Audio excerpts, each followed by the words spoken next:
pag yan malakas, tatalsik ulo mo. Grabe naman. Women abuse. Hindi. No! Is it? Sama mo naman. Sige nga, sagot ko. Ano sa inyo? Ano sa inyo? Sige nga, sagot ko nga. One, Girl, 5, 4, 3, 2, 1, wala. Ikaw yung Oo, tama. Ikaw yung maraming skin. Can I just take you out po? Something the boss would say. Galingan mo sa ulo! Paano ba yun, di ba?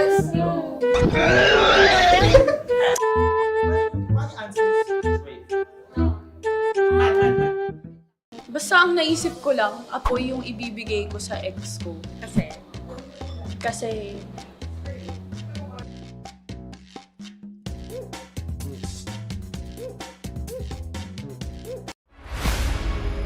Magiging tough match to. Kasi tinalo nila yung tumalo sa amin, which is yung Oasis. Ready kami and alam namin na mananalo kami mamaya.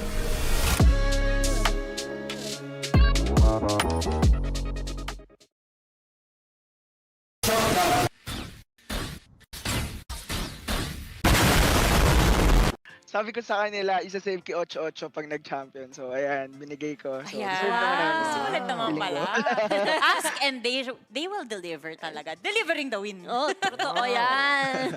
Sige, umpisahan natin sa'yo, Rico. Meron ka bang katanungan para sa ating Naos Esports Champion Team ngayon?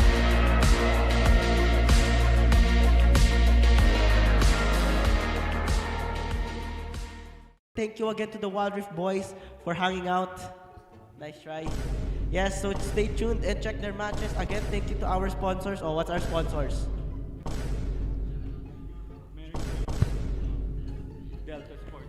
Shoutout, mama! Hindi yung sponsors natin. Despacito. Despacito.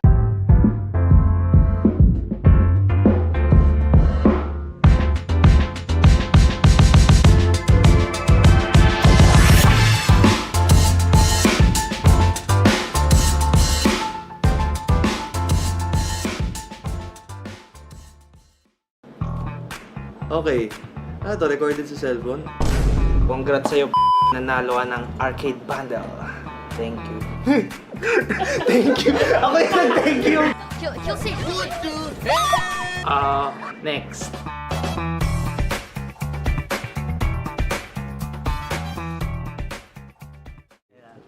RNT, feeling ko maging unpredictable sila kasi since new team sila and parang nagbuo-buo lang.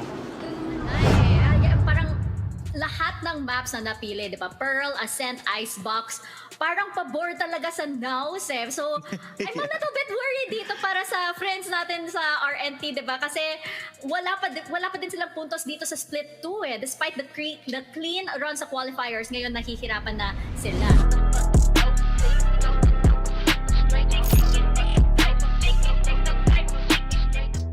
At ngayon naman, pupunta na tayo sa second series of the day, which will be between Naos Esports and Oasis Gaming. Hindi ba pang grand finals ito?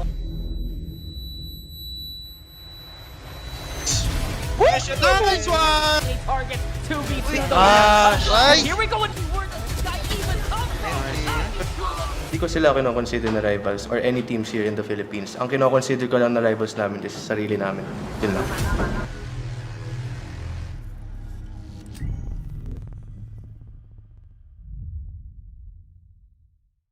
Hi, my name is Noel De Gia, also known as NDG, and my role for the team is Initiator Flex. Hi, I'm Wits, also known as Rai. Ay, mali, baliktad.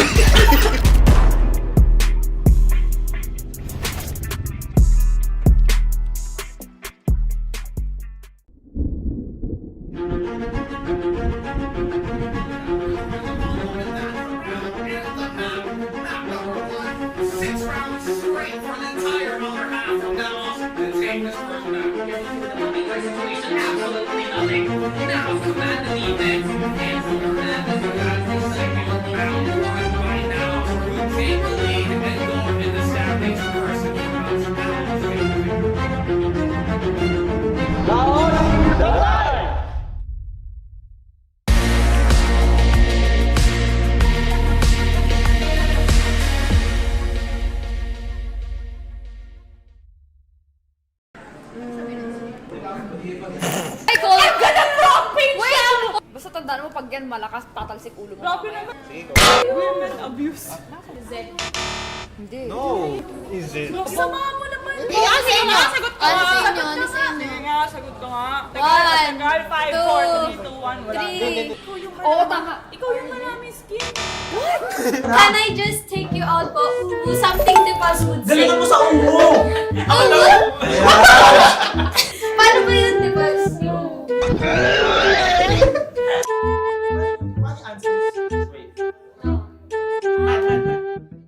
Basta ang naisip ko lang, apoy yung ibibigay ko sa ex ko. Kasi, Kasi,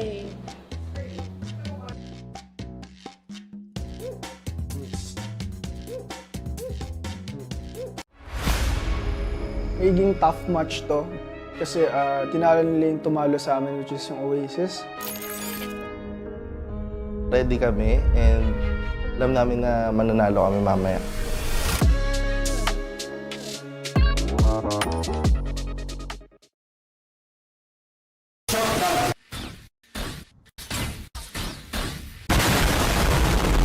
Sabi ko sa kanila, isa-save ki 8-8 pag nag-champion. So, ayan, binigay ko. So, Ayan. deserve naman namin. Sulit naman Feeling pala. ko. Ask and they will deliver talaga. Delivering the win. Oh, totoo yan. Sige, umpisahan natin sa'yo, Rico. Meron ka bang katanungan para sa ating Naos Esports Champion Team ngayon?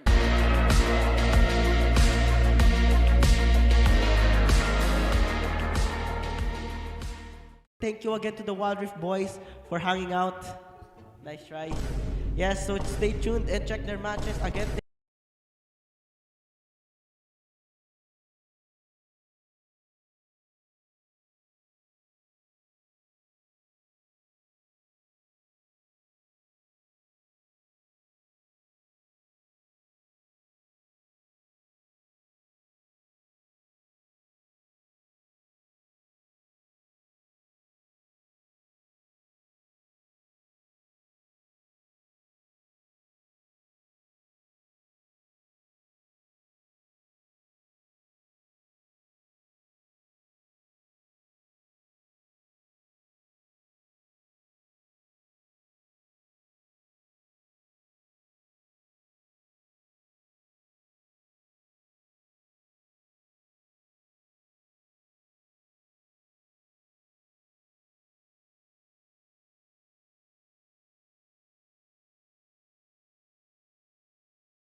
And there it is. Hello and welcome to the Naos Community Nights for Apex Legends. My name is Steve Frog, joined by Dadum, of course, and we are gonna have a lot of Apex action coming at you. Of course, brought to you by Naos with the help of Mary Mart and MTech, of course. And yeah, Dadum, why don't we go underway? yes, this is the very first Naos Mini Apex tournament for our first day here. And meron tayong 9 teams who will be competing for the day. Sneaky Frog, we got 3 maps in our rotation, 2 games per map, and a 3,000 peso prize pool tayo dito. No? For the first place, we've got 1,500 pesos. Second place, 900. And the third place, 600 pesos tayo. No? So it is, it's gonna be action packed and of course a little bit competitive between our players. But of course, we'd like to thank our sponsors for making this event possible. Mary Marts. Mary Marts is a one-stop shop for all your grocery, cosmetic, and pharmaceutical needs. You can visit them at marymartdelivery.com.ph. Meron din silang same-day delivery ng ating groceries dito, Sneak. Yeah. And we would like to thank MTech as well. Yeah, MTech is also there. For the mice, bro, I tried their chair. It's actually good. I It's know. actually good. I I sat was in there for there. like an hour. I almost slept. And yun nga, MTech, of course, if you want to have their square mouse pad, the PC1 and the PH1, PC1 offers a smooth cloth surface perfect for your Valorant games and your Apex games as well. PH1 hybrid for the fast and twitchy playstyles for Overwatch and Apex Legends. Oh, there's that part. Get yours at mtechshop.com. But yeah, MTech got all of your needs from mouse pads to chairs to mice, everything. We're gonna be having foot pedals soon, probably, if the demand is right. Para dito sa Hopefully. MTech. Pero yeah, and I think we do have a lot more spiels actually here. We would like to give a shout out to some of the Naos rosters as well. Making it, man. Making it I big. know. Naos has been catching a lot of dubs as of recent. Of course, biggest example that indirectly involves Matt Nadum, of course, the Wild Rift League playoffs for the boys over at Naos. I'm not sure if this guy cast Wild Rift, but yeah, I don't know. There could be a caught stray. Pero Valorant, the Ascension one as well. Yes. Shout out to the boys, getting that lower bracket run underway. And of course, the game that we are casting right now, the Apex Legends LCQ, to get to that final LAN all the way in Boston, if I'm not mistaken. So, London. or London rather. Yes. Yeah. I mean, hopefully the boys do make it, no? Because Naos, more dubs for Naos, the more stuff like this that we can do. The more attention, the Exactly. more eyes, the more everything. Yeah, this year is definitely big for Naos, especially for, as I mentioned, Valorant and their Wild Rift teams. Valorant, of course, qualified themselves for Ascension now, so the boys are going to Thailand already. Mhm. And now sa Wild Rift naman, they've caught a lot of people by surprise because there's a lot of Chinese teams there, and Yep. and Chinese teams in Wild Rift are like gods among men. I'm not, It's I like am the not. Koreans in League of Legends. I am, yeah, exactly. I'm not exaggerating when I say that. I do not say that lightly. Pero nakapasok ng playoffs yung Naos team natin, no. If they can get into the Mhm. semis, they lilipad yung boys nga into China. So fingers crossed. Support them, guys. Wild Rift League Asia happens every week. And yeah, support the boys there. And LCQ naman for ALGS. If they can get in, if the boys from Naos do get in, they will go to London for the LAN ALGS event. And speaking of ALGS and League of Legends, we're going to be playing League of Legends today in the very first sneak. Let's talk about maps here in Apex Legends. There have been, there have been a few additions ever since the game started. A lot of Mhm. iterations on the different maps and a lot of changes. But the three maps we're playing in today are World's Edge, Olympus, and Storm Point. Now I know Mhm. you love one of these, like with everything you've got. But Yeah. we're starting with World Edge. With World Edge, what are your thoughts of World's Edge? Yeah, World's Edge, of course, the age-old map, the also reliable map that you can just play over and over again and never really get tired of it. World's Edge, of course. I would say it's in between all the maps we are playing at the moment. It's kind of like in the middle. If it's like Olympus being the smallest and Storm Point being the biggest, it's kind of like the happy medium between the two maps that we do have presented right in front of us. And I think it's more of a familiar map, with the exception of the new changes, I guess, in the Fragment West side for World's Edge here. But other than that, some of the teams do have still their familiar drops within the map itself. So hopefully we do see some really good fights, though, because especially in this map, contests are a dime a dozen. Hmm. Yeah, really, really excited to see yung agent comps, or rather legend comps. Because sa World's Edge, Don't bring that here. No, no, no, no, no, no, no. Because ever since listen, ever since Catalyst got released, Catalyst has been taking over the competition, right? It's been it's been Catalyst and Valkyrie, of course, always been a top priority. that's sort of been taking over the meta. It's some iteration of this composition. Minsan pinapalitan yung Catalyst ng maybe a Caustic, maybe a Bangalore, but the Valkyrie is always there. Now, there is an introduction in this patch or in this season that sort of hits Valkyrie hard. I mean, I'm talking about the evac balloon. Here's a good spot to touch down. They sort of gave everyone Valkyrie ult, right? And I think that's really, really smart. Let's explore that way. We should maneuver that area. I'm not really used to Respawn beacon over there. for teams that do not have and it's quite useful. You want to try to get them quick rotate in, get those with good use of the back out. I could say Gonna see wingman here. drop in, not much happening.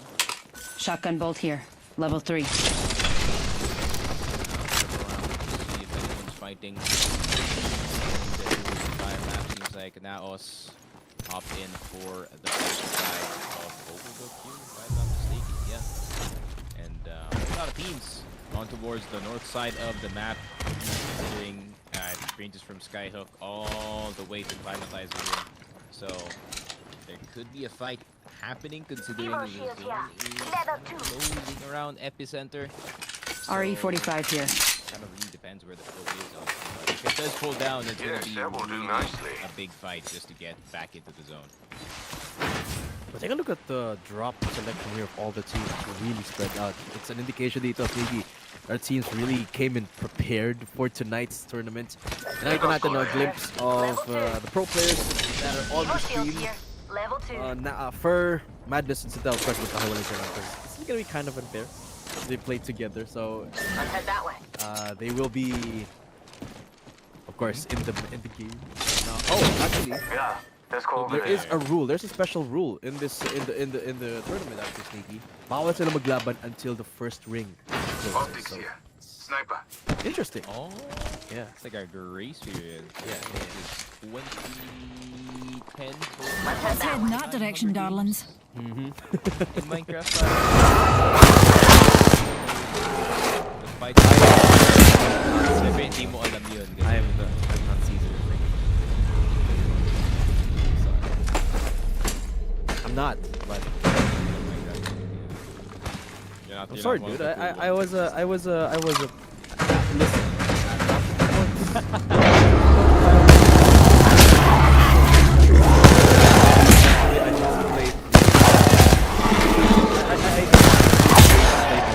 I'm a Call of Duty kid. Let's reposition there. Over there. The COD 4. Thank you. Perhaps we shift our orbit this way. Listen, I was like, Oh, I thought. Not reading about. CEO of Scoliosis on the screen right now, getting a feature. Actually, pretty interesting comp here from their side. They got a Fuse, Horizon, and a Catalyst. Now, this is viable, arguably, before. But remember, na-nerf dito, yung ultimate ni Olympus, the black hole, it immediately gets destroyed by nades. Yeah. It immediately gets destroyed by nades, by teammate nades, especially by yung tactical dito defuse. It just one pop almost destroys the entirety of the black hole. So not as effective as it used to be, but the combo of the ults here, I would say, is still pretty nutty. Yeah, I think kind of the main thing here is it's not really the ult leading the charge for some of the fights. I think the nades probably do come first, and with the Fuse ultimate, that's gonna be a bit jarring for teams within the fire service itself, and they have to juggle attention between the black team that is aiming at the moment. But yeah, just a bit of an exchange at the top side of the map, of course, but nothing really in terms of full commits. I think this is just the teams trying to at least cross their way into epicenter here. Actually, one team already got eliminated here. Remember, we got 19 squads at the start. Enemy over there. Got 18 left now. It's just that the one squad. Yeah. squad out. Ano pala, Sneaky, the moment zone starts closing, we are allowed to fight already. Akala ko we have to wait till round Yeah, one. but who died? That's what I'm like, I know, thinking about. How do you die within the grace period? I see an evac tower there. Sure. Punch someone and then your hand leads back to your face? That's Oh no, you can fight the moment the zone starts closing. So that's what okay. Let's do a little bit of clarification here, but I think it is fine. But yeah, circle, lots of possibilities here. Could lead into epicenter or could drag to the left of it. Hostile over there. But, ooh, could be very interesting one. Still occupies quite a big part of the map. But Mr. Jaro with your boys as well. Both from Jaro. I think he's the new kid, right? He's the new guy. I believe so. Now they're starting off a fight here in the Rampart ship. And with the zone pulling up just north of them, northeast, yung unang zone natin, there's going to be a massive choke point right above them in Geyser.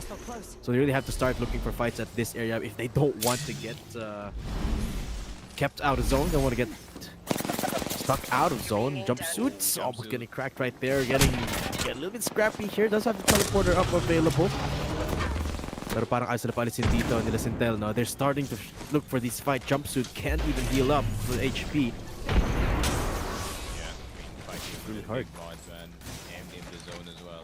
Not the best scenario for both of these teams. Go a bit low on towards these red men, but medkits are plenty for at least for Fusion squad. Jumpsuit's gonna go down. Jumpsuit's gonna go down. Oh no, fighting in big mod. Would be the regret here. Red Med are a problem. They're gonna try to pop the res on this Wraith. QT is gonna be all good, and it needs to be a syringe popped here by the Pathfinder, and they are just gonna be running out of Red Med. What a brutal position to be in, as I think the other squad has already left. This is really tough. Has already arrived probably in zone. Oh, naroon na sila Sintel towards the Geyser area. So Jushi squad gonna have to find a different spot as Sintel starting to land into that Geyser. Actually, surprisingly, walang nag-zone sa nila, walang nag-gatekeep sa nila dito, no? So in a pretty good spot, able to do that themselves. With Jaro and Pluton. So medyo mahirapan mag-rotate nga sila Kyushi doon towards the Syringe here. southern eastern side of the map. But the good thing is they haven't been eliminated yet. 2 players going down though. Eliminated just as the rotates come in. And ang bilis to rotate mga teams natin. Actually, not a lot of action coming in. I thought there was going to be a massive choke point right in the eastern edge of the map, but ang bagal na rotate pa so far from Sintel's spot. Yeah, I mean, zone is already pulling on towards the northeast side of the map dito. But yeah, just teams trying to take position, especially near the around the south side of the city. You have that big overlook. Needs to fragment. Yeah, you do get some free pot shots. Maybe get your armors up, but important that you get some AP as well. Yeah, it's just teams taking position. No one's really, vying for a fight. Not looking like the usual scrims, no. It's Apex for APAC where apes are amok, basically. Dito sa mga games natin, and it's like circle 4, there's like 3 squads there, there's so much space time, but no, not this time. 3,000, a full 3,000 pesos.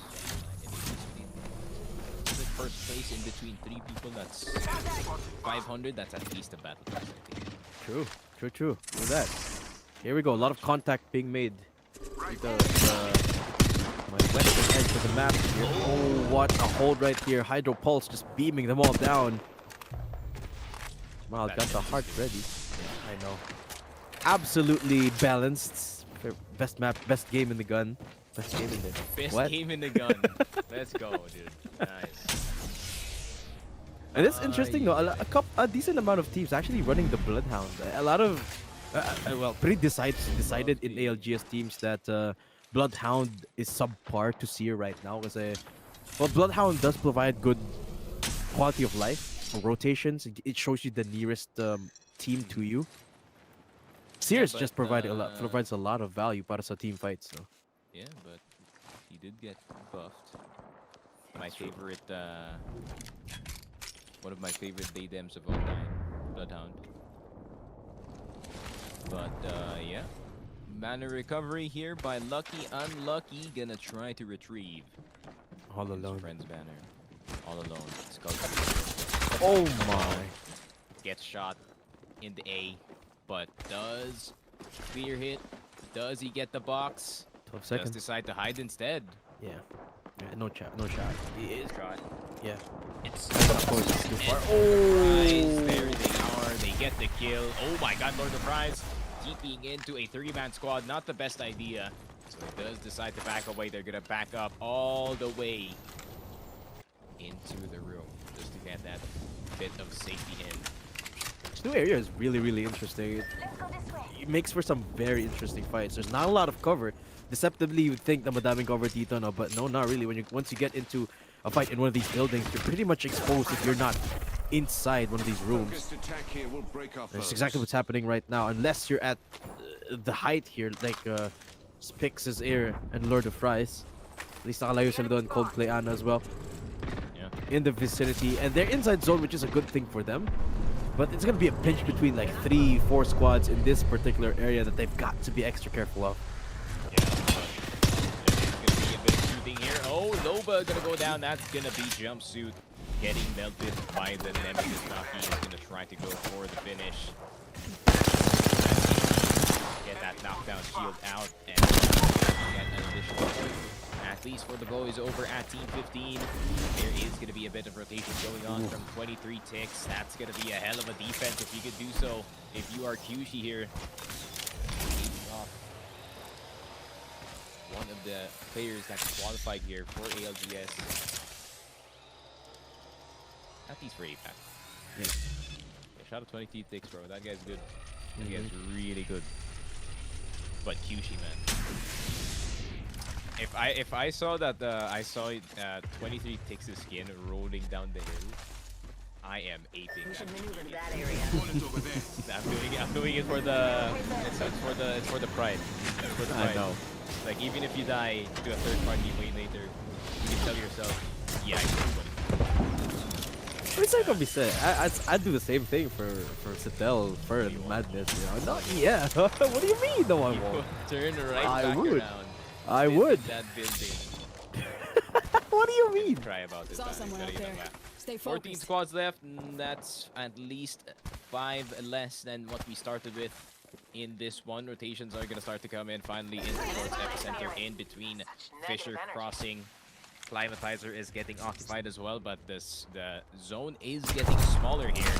And Sintel and the boys are gonna try to go down the hill, but they do have the movement. Oh, Jaro peeking in. Oh my God, Jaro 1 HP and gets absolutely annihilated. And there is going to be the push coming in from the NS squad. Finally, they do get the wipe. Only Jaro is the casualty, but the third party could be incoming anytime soon. Arcstar are going to be coming in. Armor swap is going to be dropped. Jaro going to be A-okay. Stabilize the situation. It's a big tactic, but I think it's going to be fine here for the squad of Sintel and the boys. Yeah, it's gonna be really hard to rotate from that spot though. They're in the low ground, not a lot of cover, but the good thing is meron pa silang wall dun nung catalyst, no? So they can potentially use that creatively, but where can they go? The only way to go is in epicenter, and look at the center of epicenter. There's every last squad seemingly just contesting for that area. Donson 23 ticks in the thick of things as he's already going down there. Fair bit of KP para dito sa Team 14 on Heat and 23 ticks. But remember, KP doesn't amount to much. It's still 6 games dito inalaroin natin, no? As they trying to go in for the black hole play. 26 down to 1 HP. Donson dealing the bulk of the damage, but they're fighting back with no more armor left. Take one down player. Donson 23 ticks. They're stuck between a rock and a hard place. Not getting pushed, which is a good thing, but red armor being triggered by Donson. For the most part, I think they're in a pretty good spot here. Yeah, Johnson's getting absolutely juiced right now. 1 HP on the man. Red med is going to be pumped in for that med kit para A-okay. tropa natin and nasi 23 ticks and the boys in this corner, but Sintel trying to move in. Spin that to 9, makes it as decent, but they're gonna try to move on the far side of the zone, try to collect some of these kills, but Jaro gonna discover that this site is not gonna be for free, pulls out at the sniper's mark. They're just gonna decide to back off. Look at Daydreamer and squad already inside that zone, and this is not a very good zone for a lot of teams. Challenge wala tayong cover for a lot of them. Now it's one fight breaking through here. Break broken and in a 1v3. Look at the movement on this man, but 23 ticks finally going down. So much fight. But Spicy, okay, getting thirded at this point, leaving Kangaroo up in a pickle all alone. Using that passive and the smokes to survive for now. But 23 ticks going down. I think there's only one player left of 23 ticks squad if they haven't been eliminated yet. Yeah, McSpicy and the boys. Wicked. Oh my god, getting absolutely beamed from across the map with the damage from X-Pluto. And look at X-Pluto with the 2x4x. That's gonna be a huge nemesis, doing a lot of damage to anyone that faces its crosshairs. And there's gonna be 9 squads left after this entire skirmish, but the pull is not gonna be in that side of the map. Instead, it is going to be northeast. Oh my lord. It's actually pulling in towards Fisher Crossing. The thing is, every single building there has already been occupied here, so it's going to be a really tough rotate from everyone in that southwest corner. Ron McTavish, okay, dealing a little bit of damage, only got that red L-Star here. Not the easiest to control, but take a look at that guy in the open. Got such a hard time from that beating. They're not completely in zone yet, but they're fine right now. Wall comes out from Haturora. Good. Oh, Mr. Connoisseur right there. I almost said the whole name there. We'll be rocking gold armor. Ron McTavish in a very tough spot, but they're fighting for this bridge so well. Ron McTavish does go down, but the fight still continues in their favor. 2-for-1 trade. The last is on the hunt. Now they've found them. Now they've eliminated Team 20. Ron McTavish squad will be moving on to the top 7 position. They have a second chance to get into this second to the last zone, I believe. Yeah, it's like how Tyler said, the Cubs were absolutely pounding on that team. Definitely a sentence that we should say with the name itself. But 6 squads left, 15 people on the map. And there is going to be a team standing on top of the Climatizer buildings, and that is going to be Madness and the boys in the perfect position, but that's going to be a first target spray as well. Will it actually make anything happen? All over the place, it is going to be Connoisseur getting beamed to the face, and that's going to be Aurora, the last one that's alive. He's trying to crouch, he's trying to flash. Oh my god! The final one, but no, it's not actually the final one. It's Bruce Almighty, fresh from Twitch and finally on kick. Finally in this game, W-Mans, W-Fight, but Team 18 still Dreamer with a big beam. That's going to be DC, that's a black hole, that's going to be no one getting subfight, but they're just trying to get right into the goop, the black goop. You're not seeing anything but black at this point, and Team 9 going to get another one. That's Madness, actually.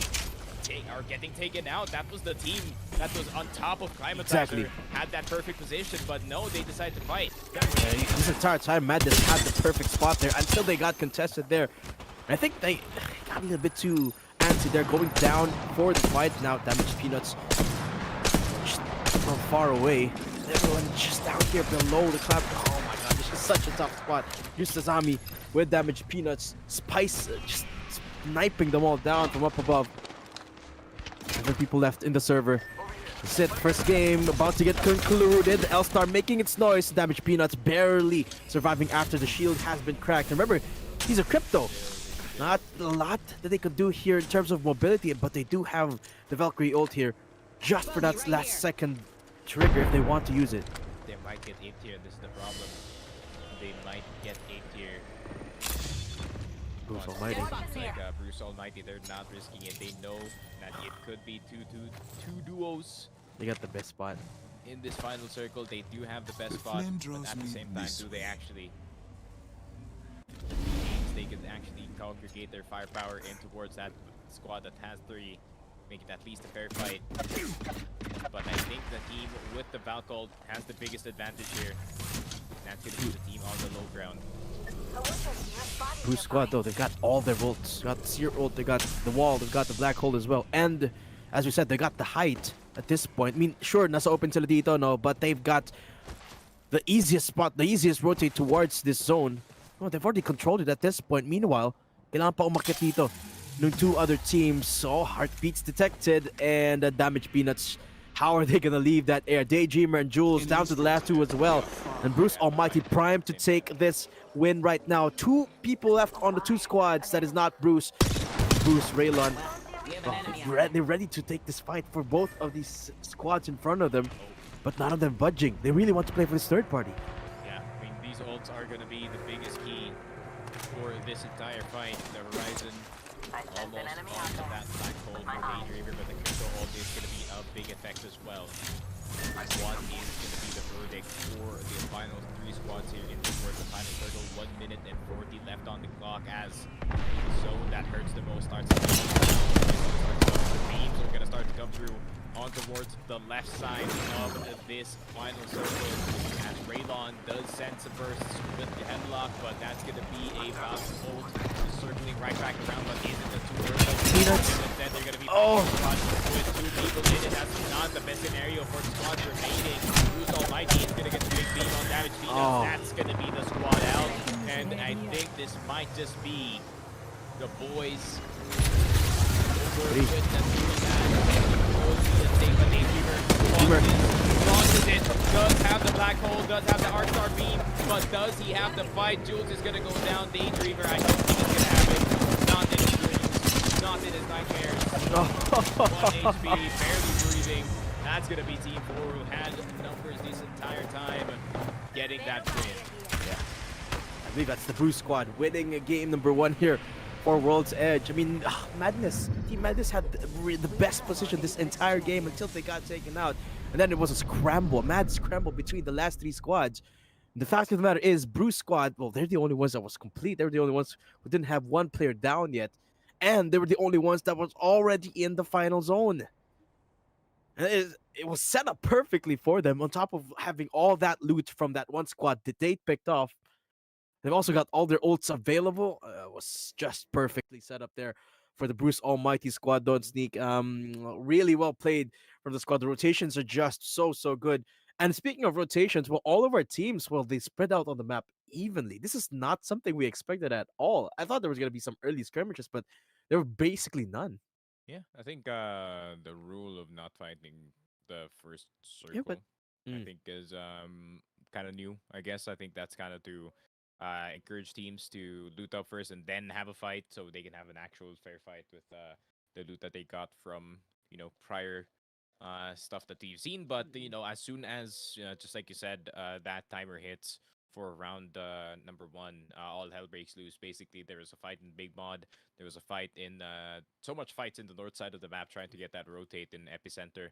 But yeah, I would expect I guess some teams adjusting for map number 2 in this one. Maybe some teams kind of learning from map number 1, kind of saying that, oh, I guess this squad is kind of nuts, and we're not gonna push them. But the thing is with Apex Legends, man, you can't really think about the last game too much because it could be an entirely different circle the next game. That's the thing about every Apex Legends game, right? Especially in competitive ones. For some reason, TSM they keep winning, but every other team though, every other team they know that it's a lot of RNG involved in these matches, right? No matter how good your position is, no matter how good your loot seems to be, and no matter how good of a start you think you might have, it still could go either way, sideways at any given moment. So congratulations to the Bruce Almighty squad. They're the first winners of today. But remember, guys, we got 5 more games to continue on to, and the next game is going to be still in World's Edge. And what, Sneak? Let me ask you a question. What, composition wise, what would you say is uniquely a World's Edge pick? Because we saw a fair bit of variety in that game. One that's notable is the Vantage from Jaro, I believe, but I don't think that's meta at all. Yeah, I think it kind of really depends on what some of these teams are just comfortable in. I think we're not really too far into the discussion of the Legends comp unless we're really uh getting on towards the really upper level of Apex Legends here. So we are finding some teams, running the standard comps just like the Catalyst, just like the Bloodhound, and just like the Wraith. Depends on the teams if you want to run ports, if you want to run like instant rotations, and yeah, I would say there isn't really any unique picks that I'm seeing at the moment here. I mean, you could see the exact same possibly legends going into the next game as well. But it could be different actually for the next maps that we do have. Storm Point, there's going to be a lot more priority on Valk, of course, because you can't. Yeah, there's not it's not every day that you do pick up an evac tower in Storm Point, so might as well get that covered in. It's also perfect for those late game scenarios. And for Olympus, I guess maybe we're gonna see. I'm trying to think. If Gibbies. someone's feeling spicy, they could pick Octane there. True. True. We haven't seen a single Maggie, for example. Oh, that's well. Oh, I Mad guess Maggie. Oh yeah. yeah, she's really meta. Why is no one picking her? Well, I think because nobody is picking like tanks like Gibby and stuff, which is what Maggie is the best at, just destroying those defense Yeah, but characters. But I think her Maggie in and qualities of are herself really is good in drill. really really good. Exactly, exactly. The scan that she has when she hits an opponent through the catalyst utility is just so good. So Yep. would it be surprised if we see that this time around? World's Edge is a really good fit for her.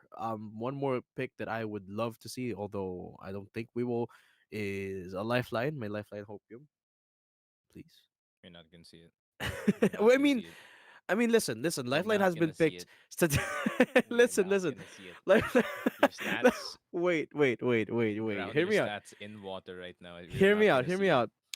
In the times that we've seen Lifeline, the few times that we have in ALGS, it's by teams that are hyper aggressive, right? They're the teams that are not afraid to have one or two of their players get knocked up, as long as they have knocked down, as long as they have a lifeline.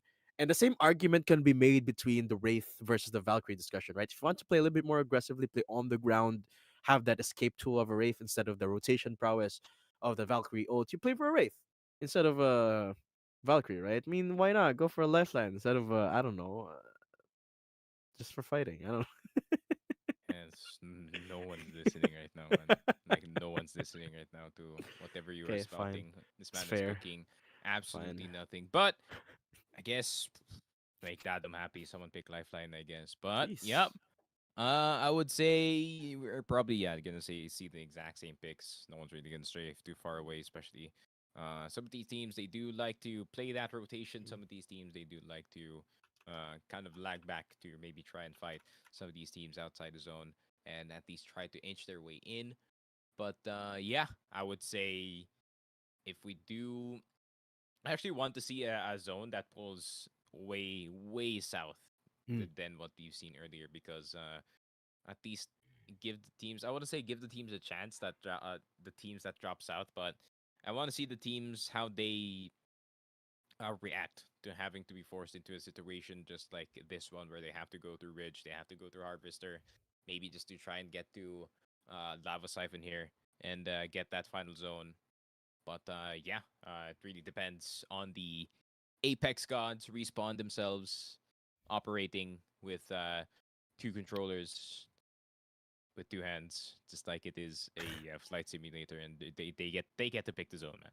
I honestly wouldn't mind the same thing. Even go as far as a final zone in Skyhook, maybe because I feel like that last zone way too open. I mean, there wasn't there wasn't really much of a fight that the other two teams could do against Team Bruce Almighty because they were both way like low ground or way in the open. Even Bruce Almighty themselves were in the open, barely any cover. So perhaps if we were like in Mhm. Skyhook or in Lava Fissure and Countdown, for example, there'd been way more outplay potential for next map. But as you said, the only thing we can do is pray to the Apex gods themselves, and hopefully we get that rotate towards other sides of the map. But again, I'd like to thank our sponsors for making this event possible. This time, I'd like to thank MTech, a gaming peripheral brand which strives to equip gamers with the best gear tailored to their style, enabling them to hashtag dominate. They released their MTech Levi mouse and the Levi mouse pads. Go to MTech shop to get your Levi gaming peripherals now. There it is. I think we do have another one. But we are going to keep it that one. Mary Mart, shout out to them once again. One-stop shop for all your grocery, cosmetic, and pharmaceutical needs. You can visit them at marymartdelivery.com.ph. They also have same-day delivery.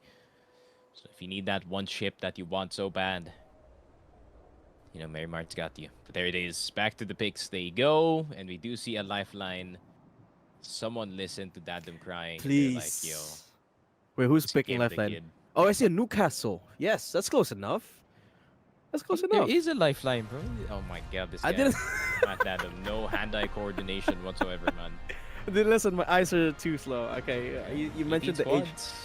Oh, we do start with 18 squads. So one team decided to just peace out. Oh, they went for a catalyst-less comp, a smokeless comp here for Team Sintel and Jaro. So, okay, but very interesting from them. This is very, well, not the easiest of comp to pull off, especially if they get caught in the middle of a playing field. After they've used, well, they've got a Newcastle for that, sure, but rotates are not going to be the easiest. I think it's more of like Luto and Sintel just fight as much as possible. And just bail them out. bail them out, yeah. I think that's the strat here for Luto and your boy Sintel for now. But yeah, Jaro gonna be in babysitting duty on that Newcastle. Just to remind everyone, There's there's a gonna lifeline. be grace period for that first circle, but once that circle closes in, it is game time. Shout out to PvP is on. Shout out to Mr. Connoisseur here, whose name we can't say. But where's the lifeline though, Sneak? Shout out, Mr. Observer, sir. Show us the lifeline, whoever's playing it. Oh, there you go, my boy Ruijai. Okay, Team 14. You're so bad at pronouncing Ryujai. How did you It's Luigi. Rigi, okay, I'm on Rigi. So but that dumb. I swear, dude. This guy. Built Peanuts. differentially. I But, know. yeah, I think this man's on controller as well, so you know, double whammy for this lifeline here. shield here. But Evo just a shield zombie here. though. Seems like Fragment East is a plenty, or there is blues plenty for their side of the map, but it is the classic everyone wait until the first zone finally closes, and then we get some spicy stuff. There is a lot of teams towards the south side of the map here. Lava, Tree, and Long Sight already. We get that early rotation, but it's still more loot more than anything. I'm trying to understand the logic behind that competition here. The lifeline, Rigi. Okay. No. They went for a lifeline, crypto, and I believe Valkyrie competition. I'm trying to understand what the logic is behind that. What There the is plan. no logic. I'm telling you right now, there is no logic. What if there is? You know, lifeline, man, best legend in the game. Sure, buddy. Whatever makes you sleep better at night. But yeah, 52 people left. No one's fighting. I'm waiting for the fights happening Here we towards go. the south side. But here's the fight. Wall is gonna be going through. But here they are. Hashtag NF. I don't know what that means. I just know the rapper, but I don't think that's the exact. Yeah. I don't think that's the exact meaning. But they do have a crypto drone. That's what they have. Information will be coming. They do have that as well to start off the fight, but I think they're just trying to cross within this building. But there is going to be right in front of them already. Catalyst on the other team putting down the black goop, but I think they're just trying to reinforce. It's gonna be really tough to pull this off, but here we go. They already pulled out the crypto ult, but okay, first knock going against NF there. They do get the trade off as Harutaro gets knocked down by the knuckle cluster. Getting pushed from both directions here. That's a beautiful PK shot coming in from Lucky Unlucky, trying to save the rest of his teammates. Going in for the door play, but look at the movement from that horizon. And that's, wow. There it Beautiful is. stuff there. Ron Ron. McTavish. Well, Of course, yeah, it's Ron makes McTavish sense. Makes who sense. pulls that type of move out of his A in Lava Siphon, making sure that that area is his. That's going to be the first squad down and out. Could be a second one incoming in just a bit as Madness is really shooting down this crack going in towards Harvester. A pretty safe spot here. And nobody else contesting this area for the moment. They've got real good height as well. And you got what you wished for here, Sneak. South zone here. And take a look at the north edge of the map. There's going to be a ton of teams rotating coming in from that fragment west side and Monument. So that's area just outside of the train wreck is, or formerly the train station. Landslide is going to be a huge area of contention, especially because there's massive choke point here. Jutazami, okay, almost cracked. Damage Peanuts, remember, had a pretty high placement in that last round, so we got to be playing extremely carefully this time with GG. Oh, that's a huge blunder here with the Crypto ult. Just trying to stop anyone pushing down that direction. And look at the Valkyrie down to 1 HP, barely surviving for Damage Peanut squad. They might be running into someone just outside of this cave. Just outside of his cave. But, yeah, could be the Lifeline team. Well, they're about to walk into that green team in the north area. I don't think they're going to be having contact anytime soon, though, so they can just play back a little bit.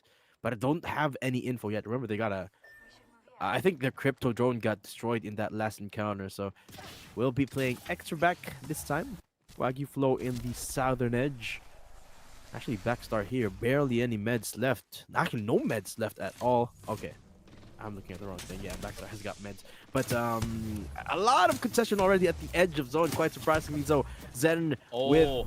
Oh my gosh, getting the damage done onto Blackstar there. Almost taking him down.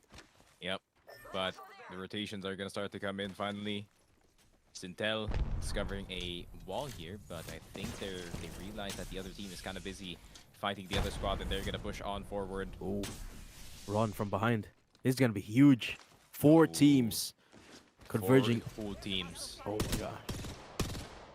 They're just starting to fight here. From the bridge, Sintel with the beam down. Okay, gotta be pushing right now. And I'm at the Ron McTavish coming in from behind, which is why they're going in, guns blazing, W keying all the way. But Jaro, the support system, is being hacked down to pieces. And here comes Ron and the squad. Sintel goes down first. And Pluto unready for the push. Jaro, the last man standing, uses the ult for the last desperate attempt to survive. Will be able to do so for now. But both of his teammates already going down.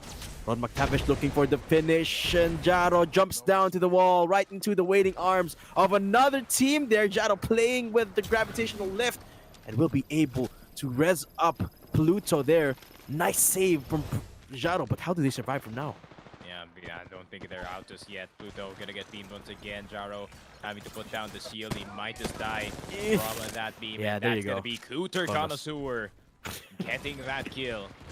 And Ron McTavish, who started the fight, now is the first one down for his team. Has to be careful. Cooter Connoisseur in towards this corner. Has to crank the shield batter. And I think, yeah, it's Max Spicy squad. So they're gonna rain some nades in, try to That's cancel a this red, but it's not gonna work. There's a lot of nades here. Yeah, running the Loba comp, Loba Octane Watson, just to camp up those nades. Get as much resource as they can without even having to look for a push, and that's exactly what they're doing right now to the Ron squad. However, because of the nature of their comp, that's exactly just what they're gonna do. They're not gonna push. Yeah, perhaps. But look at what they're doing. Tep's sort of hesitating to do so. It's despite having that launch pad. So I think they've already made the res happen. Ron back up, but now they're getting beamed from the other direction. Actually, what? Ron got finished there. They have to play back. Yeah, they have to play back here. Yeah, I mean, they really have to commit to this fight, or do we kind of risk Ren and Blackstar kind of reacting towards the backside? But they're gonna keep it safe, at least Team 19, not much on the way of meds in towards this bridge side. And they're just gonna be running around. They're just gonna be running around, just being, you know, try to survive as much as possible. Maybe not the best RNG in terms of the loot, as Laz with a singular RE45 with 16 bullets left. Yeah, it's really His rough. teammate does have 200, not dropped any light. It was a really rough position from Bruce Almighty and the squad. They're right in the middle of the field here. Remember, they won the last game. And actually, surprise, they make their way into the tree without much resistance. And medyo nagwaligaw ako, Sneak, this time there's a lot more action. There's a lot more engagement, especially in the zone where a lot of the teams already rotated early too, just contesting for that spot. And as you mentioned, this might be a result of that first game where they learned that whoever gets into the spot first, of course, have a massive chance. They're going in for the beam down. And actually, just stunts on going down because of Madness's Kobe throw of the nade there. Yep. And it is, I think, a tree zone, possibly out in the open. It's a lot of Laz, squads. Nielsen, and Rixu right out in the open. CEO of Scoliosis, CCDC. You can call him CC without the CC. You can call him CCDC without the CC, because he DC'd. Ah, that's unfortunate. Madness on his own, cranking a shield cell. Not the best scenario for him. CEO of Scoliosis, of course, having to be dragged back, but there comes the Seer, of course. Oh, classic Seer. Gonna be pushing in. Gonna be always the killjoy for the team, despite being the kill leader. Madness, I think, is gonna fall as 23 ticks. Does get the damage, but maybe can pull a res, but I think that's gonna be the counter push. Yep, there it is. They're taking their sweet time to really get this final kill on towards Madness. They have to be careful. They know he's full life. They know he has the knockdown shield. Touch is a possibility. Madness is that good of a player. But Gold shield. He definitely can survive this. But can he survive the 1v1 between 23 ticks and him? Then that's a beautiful swap. Norway Wins the 1v1 against 23 ticks, looking for the finish as well. And meanwhile, getting pushed by the teammates, getting knifed and getting meleeed. 23 ticks. Wow. And survive. 23 ticks getting knocked out of the fight though, so it's a two-man squad from here on out, but Madness will be eliminated this time. What is this hold? What is black goop set up from Laz? That was the teammate. I think that was the teammate that was fresh from the res and came in from the sky, punched him down 3 times, 90 damage. Melee is very sticky, but there is 2 teams, 2 squads on the same building we are seeing at the moment on the south side of Tree. In the trio of buildings.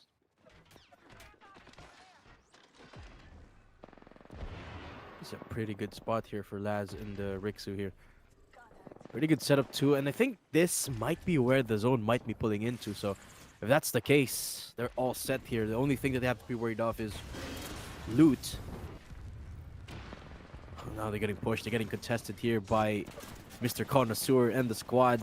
Everyone just armor swapping in a desperate attempt to survive as the ults come out, but the Mr. Connoisseur pushes through and beams them all down one by one. Rixu, Laz, 1 HP, Harutora gets into trouble as well, and that's Rixu's squad getting eliminated by the Connoisseur there with Ron McTavish, of course, as they claim that beautiful spot inside the building.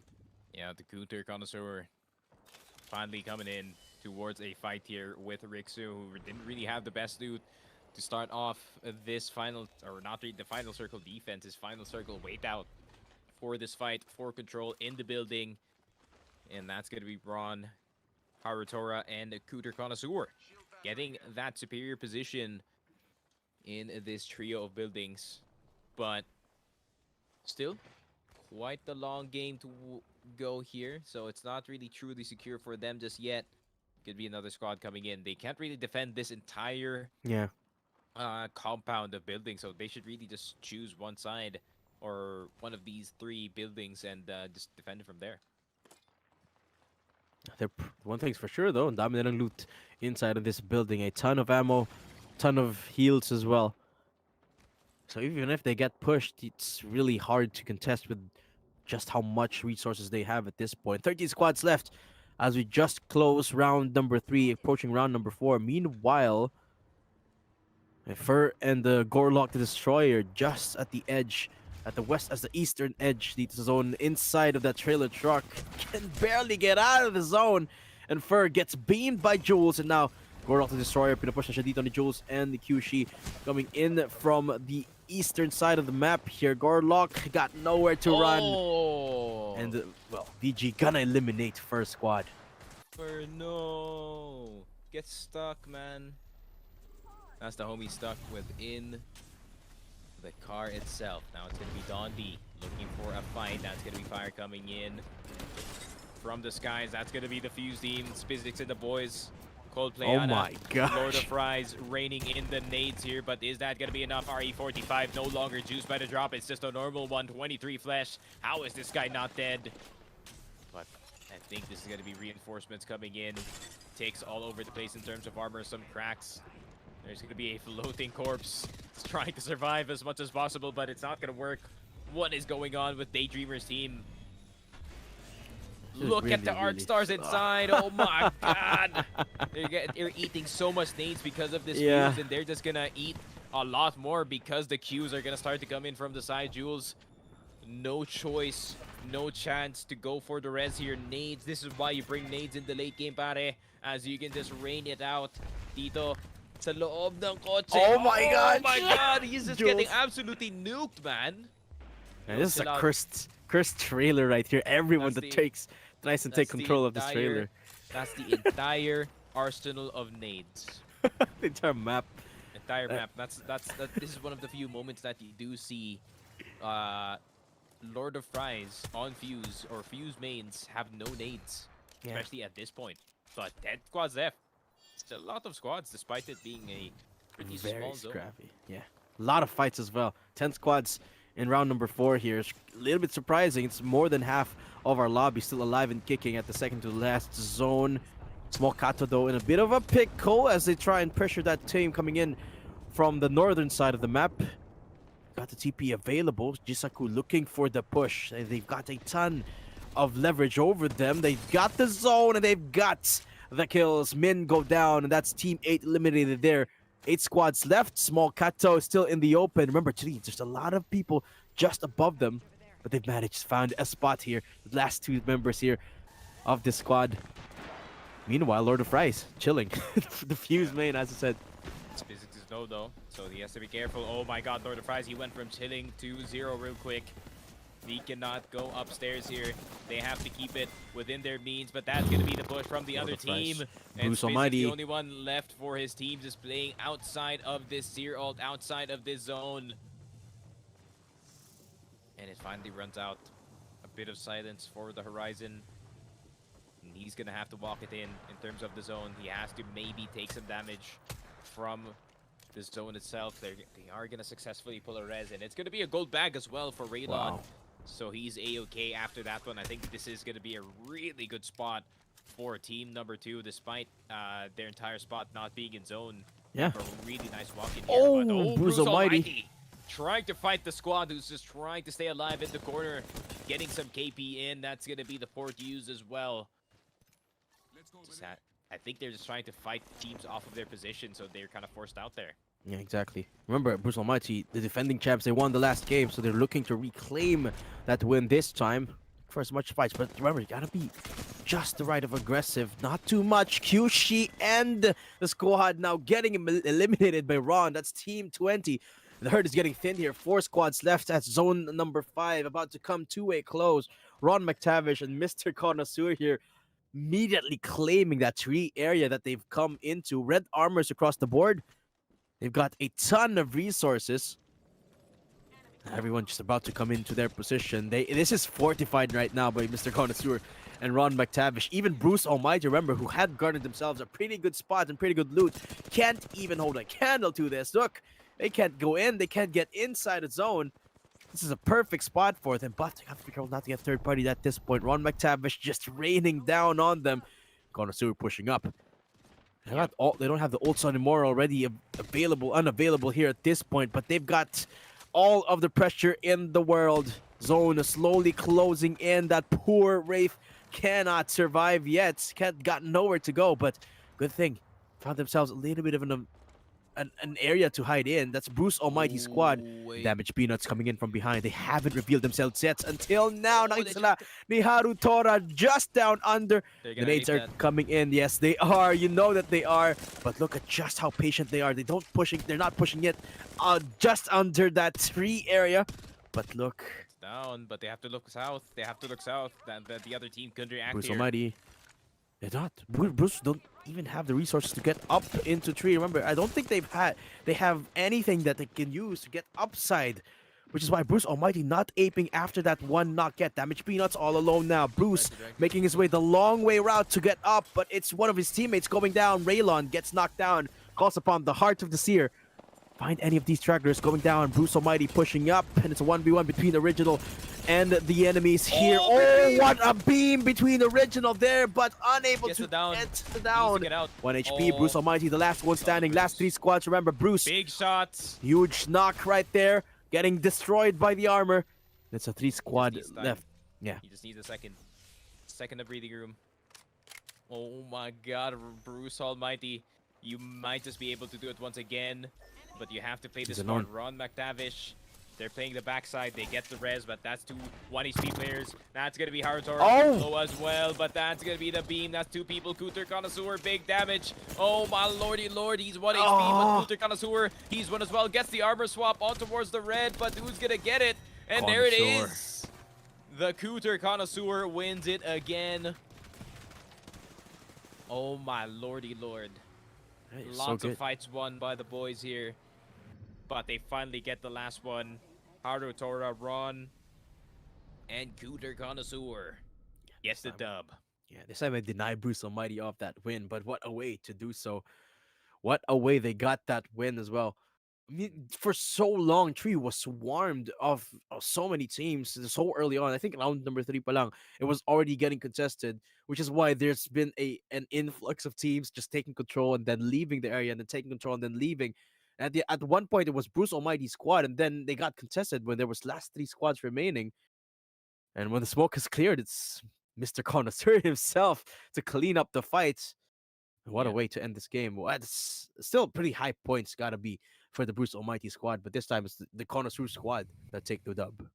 Yeah, I think the most interesting fight that happened, honestly, was oh my god, such an obscure call out. The one in Macaroni, also known as the cross in between Harvester and the Ridge, for the people that don't know. That small S thing that you do see, people do call it Macaroni. But yeah, I think that fight really was just a slugfest between the 3 squads that were just trying to cross in between Lava Cypher. This is why I did say I was gonna ask for a south pull here, because I want to see the teams that were coming in from Epicenter, that were coming from Fragment, try and weasel their way in towards a really good spot in Lava Siphon. But I think it being a tree zone, most people did not expect it. They thought that it was gonna be just a lava end, but yeah, I mean, made for a very interesting last circle at least. And these 3 squads, they tried to duke it out, but I think that it was more of the long game here from Cooter Connoisseur and the boys. And they're just waiting it out in the corner, waiting for the right time to strike. Yeah, it was so patient for them as well. If you remember, there was a couple of nasty knocks from the Bruce Almighty squad there. When there was the last 3 squads remaining, they still didn't go up. I thought they were going to win. Yeah, honestly. partly because, well, they didn't have the resources to go up, all 3 of them, but also because they also decided not to. Waiting for the last moments, and well, that they just perfectly played. Bruce Almighty got out macroed there in that fight. But I believe we have the stats for game number 1. The results are in, and guys, remember, this is game number 1. This is the first game. Who is who? But well, sure. Yeah. I know VG, but yeah, 29 points. That's a dub. 28. Wow. That's a good dub as well. 20 placement points, 19, not bad. Wow. For 9R and VG so far. Oh, apparently there was a mistake with the scores there. Guys, it's actually it's actually now 50 points, match point already mapped. And they got all the kills. And yeah, we might end it on Olympus. But jokes aside, yeah, hopefully we do have a banger of the next two maps because it is gonna be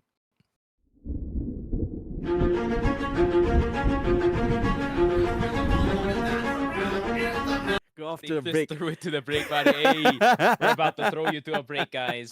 This has been the Naos Community Nights Customs with Sneak Frog and Matt Adam. More Apex action right after this break. We'll see you in a bit.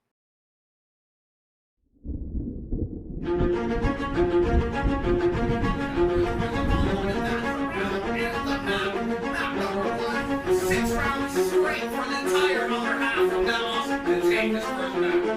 Nothing like situation, absolutely nothing. Now command the defense. And for Hernandez, who has the second round won by now. Who take the lead and go in the standings first.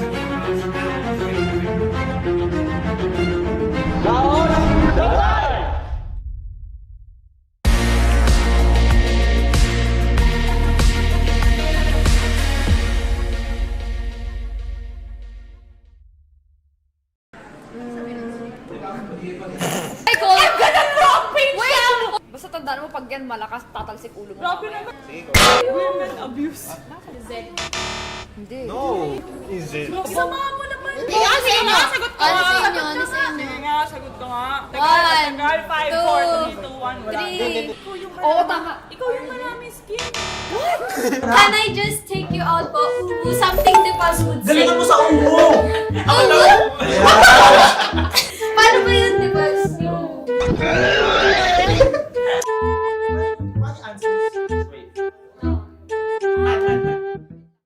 Basta ang naisip ko lang, apoy yung ibibigay ko sa ex ko. Kasi? Kasi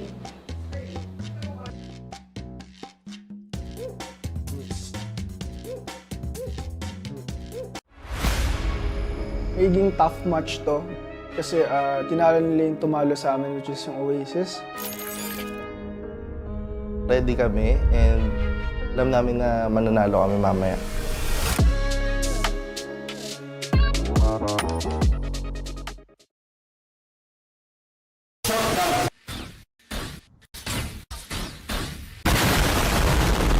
Sabi ko sa kanila, isa-save ki 8-8 pag nag-champion. So, ayan, binigay ko. So, Ayan. deserve naman namin. Sulit naman Feeling pala. ko. Ask and they will deliver talaga. Delivering the win. Oh, totoo yan.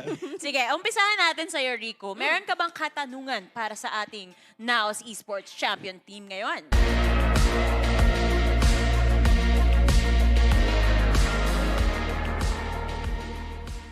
Thank you again to the Wild Rift boys for hanging out. Nice try. Yes, so stay tuned and check their matches. Again, thank you to our sponsors. Oh, what's our sponsors?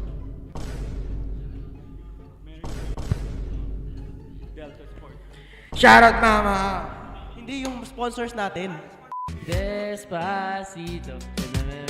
Despacito.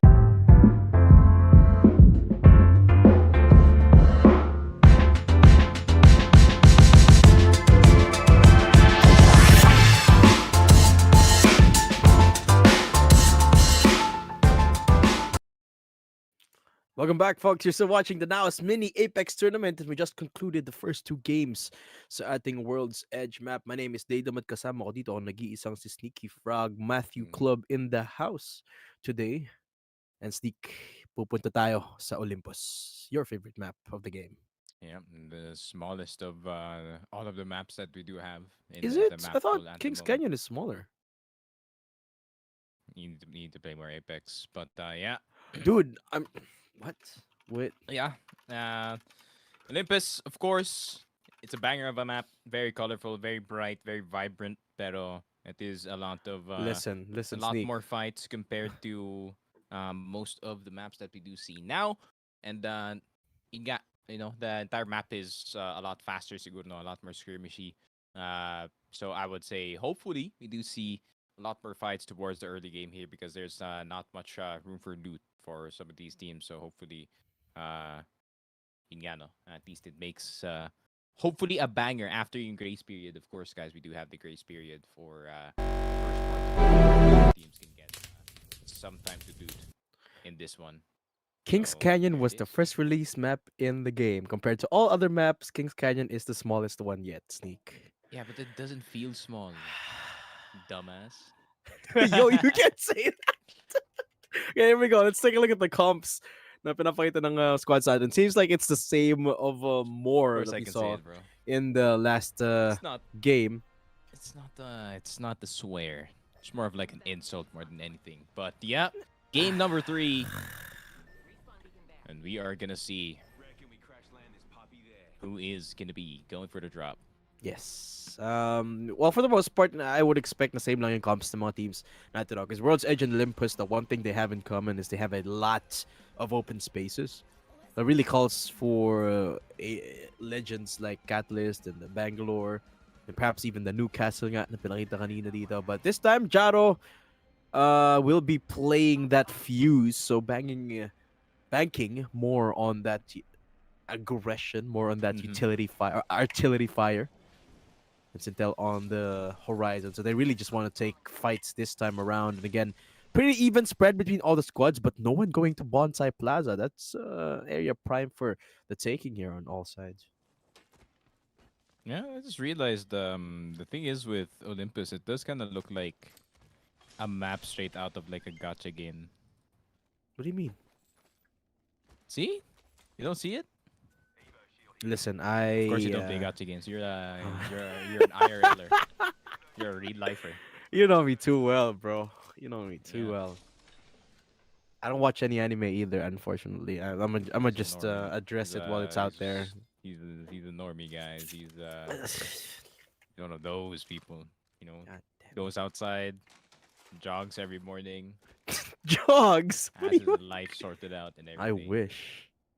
Very, 18 squads just to remember. 45 seconds left till the truce is finally broken. Just a nice spread of teams all over the place in this one. 2 squads in Gardens. Grow Towers is occupied. Orbital as well. Like Spicy kind of straying away from the team, but I think the first fights are going to be resulting is going to be in maybe the rotation in Solar Array, but because there's already teams within the ship itself, so perhaps I think they're just waiting for the timer to come so they can finally fight. Yeah, but the thing is, once the first zone has completed closing, there's a lot of teams gonna be contesting for Turbine, Face Diver, and I want to think Estates as well. Really high priority parts of the map there. And as I said, Solar Array, a lot of teams congested in that southeast side of the map, so I wouldn't be surprised if that happens too. But I don't think we've got any contact yet. 18 squads on the board, nobody firing any shots for the moment. But that area where Solar Array is, that ship that it's settled on, the Icarus. Oh, I think there is gonna be some fights. Yes, there is. Within Hammond Labs in the States at the moment, it is just a Zami and the boys in the open skirmishing at the moment. But we're going to see that in just a bit, of course. But another team is going to be coming through in for the third party, and that's going to be Min trying to get some pot shots in towards the corner. Not just that, there is going to be a fly-in possibly from Sintel, so that could be a fourth party. This is what I was talking about when it comes to this map. A whole lot of fights can happen all at once in this situation. Meanwhile, Sintel and Jaro just chilling here. Right in the open. Let's take a look at that fight just outside of Hammond. And it is Juice, Tazami, and Rigi just surviving for a second until they go down. Actually, 2 squads getting eliminated. Yeah, and that's what they get for listening to Dadum. They don't play the lifeline anymore. Listen. They don't play the that's not lifeline, my but fault. they're stuck with the curse. It's not my fault. But it's first squad actually taking them down. You gotta be careful because you're about to get thirded by Greg and Karu here. Just right around the corner of the wall here. Yeah, just loot fast, get out. That's the name of the game here on Olympus. You can't really get stuck on a loot box. You can't get too stuck on your loot. You have to make quick decisions. As Greg and the boys getting pushed from behind, and what's going to be the verdict here? They're going to try to fight it, actually, and that's going to be Fur. But they're going to witness another fight coming in from the left side over at Wildflower. That's going to be Team 12, back it up. Yeah, I think we've highlighted this team fair enough here. Hydropulse, Seni, Mild here. Actually, in a very, very good spot here, especially because they're near the Porter. So a lot of areas they could rotate to, and this is one of the things that I love about Olympus. Right, you've got all these modes of transportation. You got the cars, got balloons, and you got this massive Porter that traverses you halfway across the map.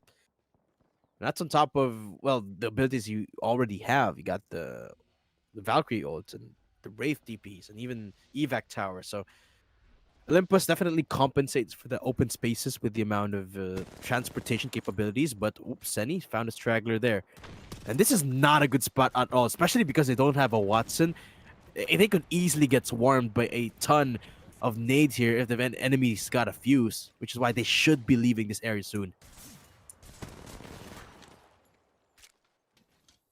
No, but Seni, I think they're just going to be staying underground. Not going to commit just yet. They have to make sure Catalyst does not have the advantage. Black Goop is out, but what's going to be the goal here? They're just going to try to cross within. Try to get some loot in. Oh, but Bangalore, I think he failed the he failed the slide or something. Hydropulse. Now is not the time to dead slide. Now is the time to get away, but the squad is going to be pushing in, and they can see it in the serial ult, but Mild, he has no choice but to fight here. Tries to get the beam with the car. Has to go outside, but is going to get shot from behind. And big beams, but only gets a 1 HP player. Does get the finish, but Seni has to worry about another one. That's going to be the Loba coming in. And that could be another squad from the other side. That's going to be Min, Greg watching Harutora. Thirsty for a third party as well. Looking in from the side, and they know exactly what's happening here. So Disa is just trying to call for his teammates to just, okay, let's stay underground. Let's try not to get too involved in the loot. We already got what we wanted, which is the kills. Yeah.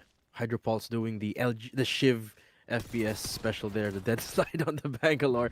But now, Small Kato and Chisako just getting pummeled by everything here. Black Hole comes out. There's a ton of nades, and they're just going down. Team 5, and that's the Connor Sue squad, of course, that destroy them. Damn, just like a straw. They got sucked absolutely out of their position there into some nades. Oh! Not what you want. That's going to be Pluto going down. Catalyst's first knockout for the entire squad. The hipfire for the Flat9 is going to work the Devo. Not even, but Sintel. Sintel's going to be out, and who is going to be the taker? That's going to be Bruce Almighty once again. Winners of Game 1 looking for a win in Game number 3. Yeah. Played that so well. Playing outside of the second floor there of the building. They isolated one of the players from Team Sintel, leaving Sintel and gold bag. Exactly. Again. Wow. A really good. Wow. I mean, what can I say? Amazing. They're pretty good at looking for loot, I guess. I don't know. I needed. No Loba needed. I'm surprised, honestly. Well, they've got Bruce Almighty on their team. You know, they've literally got God's blessing. So hey, 12 squads left. 12 squads left here. My God. Second zone about to close in. 8:20 p.m. Good sir. What do you mean? You're already seeing shadows. I know. I need to chill. Need to calm down. Yeah. 11 squads left. One squad just disappeared thanks to 23 Team ticks. 17, of course. Team McSpicy getting eliminated there. Actually, Team 8 going down as well. Ooh, that's Min Karu. That's the fight in near the TP, I think. Yeah. Inside a repulsor there. So, just like that, we're down to less than half the lobby, or half the lobby theoretically. And 1 minute left before round number 2 closes, and this is a lot more aggressive than the last game. As we said, this is one of the things that is characteristic of Olympus. Might be more true for here compared to World's Edge. There's really not a lot of space to knock into. But speaking of space, look at that. What's movement that is? Okay, gets broken down, but the tap straight from Zren just gets beamed. Unfortunately there, but here we go on McTavish and a bit of a skirmish, and they clean up. What matters. Yeah, they clean up Team Fur right there. That's again Mr. Connoisseur just cleaning house. I think he got all 3 knocks there. Yeah, I mean, if you are a ballistic here, you're just eating ult excels for breakfast every time you get into a fight. That stim is just absolutely nasty. And now the ultimate is going to be dropped out there, forced to go into the building. But 23 Ticks is going to get ticked by the Arcstar. What's going to be the strat for the team outside? Or is it going to be a jump in instead from 23 Ticks? Call it an ambulance, but not for us, because we're going to push you this time in towards the roof. Low HP, but instead it's heat. But the reverse on the reverse. But oh, that's going to be a big slide from the horizon. Big beam as well. 23 Ticks trying to survive. Big beam. Can he get the finish? Okay. Yes, he can. Big chip on Gorlock the Destroyer. Looking like the 1800s right now with these nicknames. 1v1 between him and Fur. Fight? What are we gonna get? Oh, the big beam. 23 Ticks, you're so healthy. I think he's gonna win this one. He might just win this one. 1 HP. And he does. How does that happen? It's a bit of a blunder on both sides. I mean, at first, they called that there was a team on the roof. They pushed it, which was not the best option there for 23 Ticks in the squad, which is why it was a very scattered fight. But a good thing they recovered from it. Then they got pushed from downstairs. So now they had the good spot. So 23 Ticks, easy recovery on that 1v1. And I believe that's Team Fur. Got eliminated there by 23 Ticks. And now down to the last 7 squads as the second zone just closing in now. Just finished closing.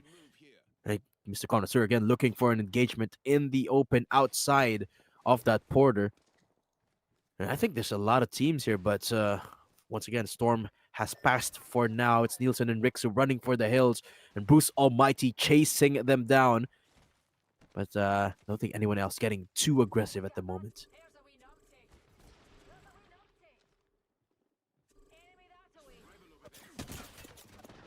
So far, oh my gosh, what a beam. Bruce Almighty forced out of the roof there. Yeah, but I think round 3 finally going to be coming in. I think this is where teams are going to start to reserve their ammo as much as possible, unless they do want to poke some teams out, trying to pick up as much lights if you are trying to get into the zone. Good position here for the side of Bruce Almighty, to kind of hugging the backside of the circle just in case it does pull towards them, as they're just trying to poke teams out of their position to kind of dissuade them from even sniffing whatever cover that they have at the moment. But I think the Cootie Connoisseur coming in here from the side could have another idea here. And oh, they do have a ballistic. They could just press Z and rock this in here. That's exactly what they're doing. And there it is. 30 seconds of madness is incoming here from Cooter Connoisseur, but he turns right back around. He's just gonna be like, oh, this is a decision that I might have regretted, but the ball is finally coming in from Harutora to get some protection on his teammate.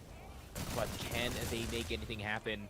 No reaction from Bruce Almighty and the boys. They're just keeping position in towards their side of the zone. And the ultimate from the ballistic, not used entirely. Yeah. Well, that's the thing. Kuti Connoisseur, they don't really have to do anything at that situation. Just hold on their ground, hold onto their house, hold the door. Essentially, it's exactly what they did. They did so very, very well. But now that the ults are on cooldown on both sides, it's a mad scramble for the rotates. Well, for the most part, they don't necessarily have to rotate. But here comes Bruce Almighty and the squad, looking for the beam down with the R9's bullets still in healthy abundance here on a lot of the squads, but Bruce Almighty still holding on to that position.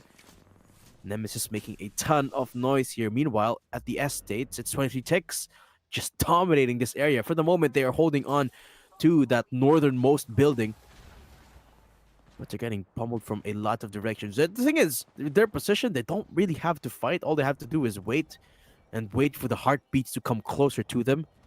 They could just wait for the push, and then they could hold. Have a pretty good chance here of surviving, especially because it's round 4. They don't really have to move at this point for another minute and a half. Yep. Still not an urgent... Bruce. Still not as urgent, yeah, that's for sure, but... Okay, Team Bruce this time getting contested, and actually just down to the last player. Bruce goes down, it's Raylan. Last man standing in their squad.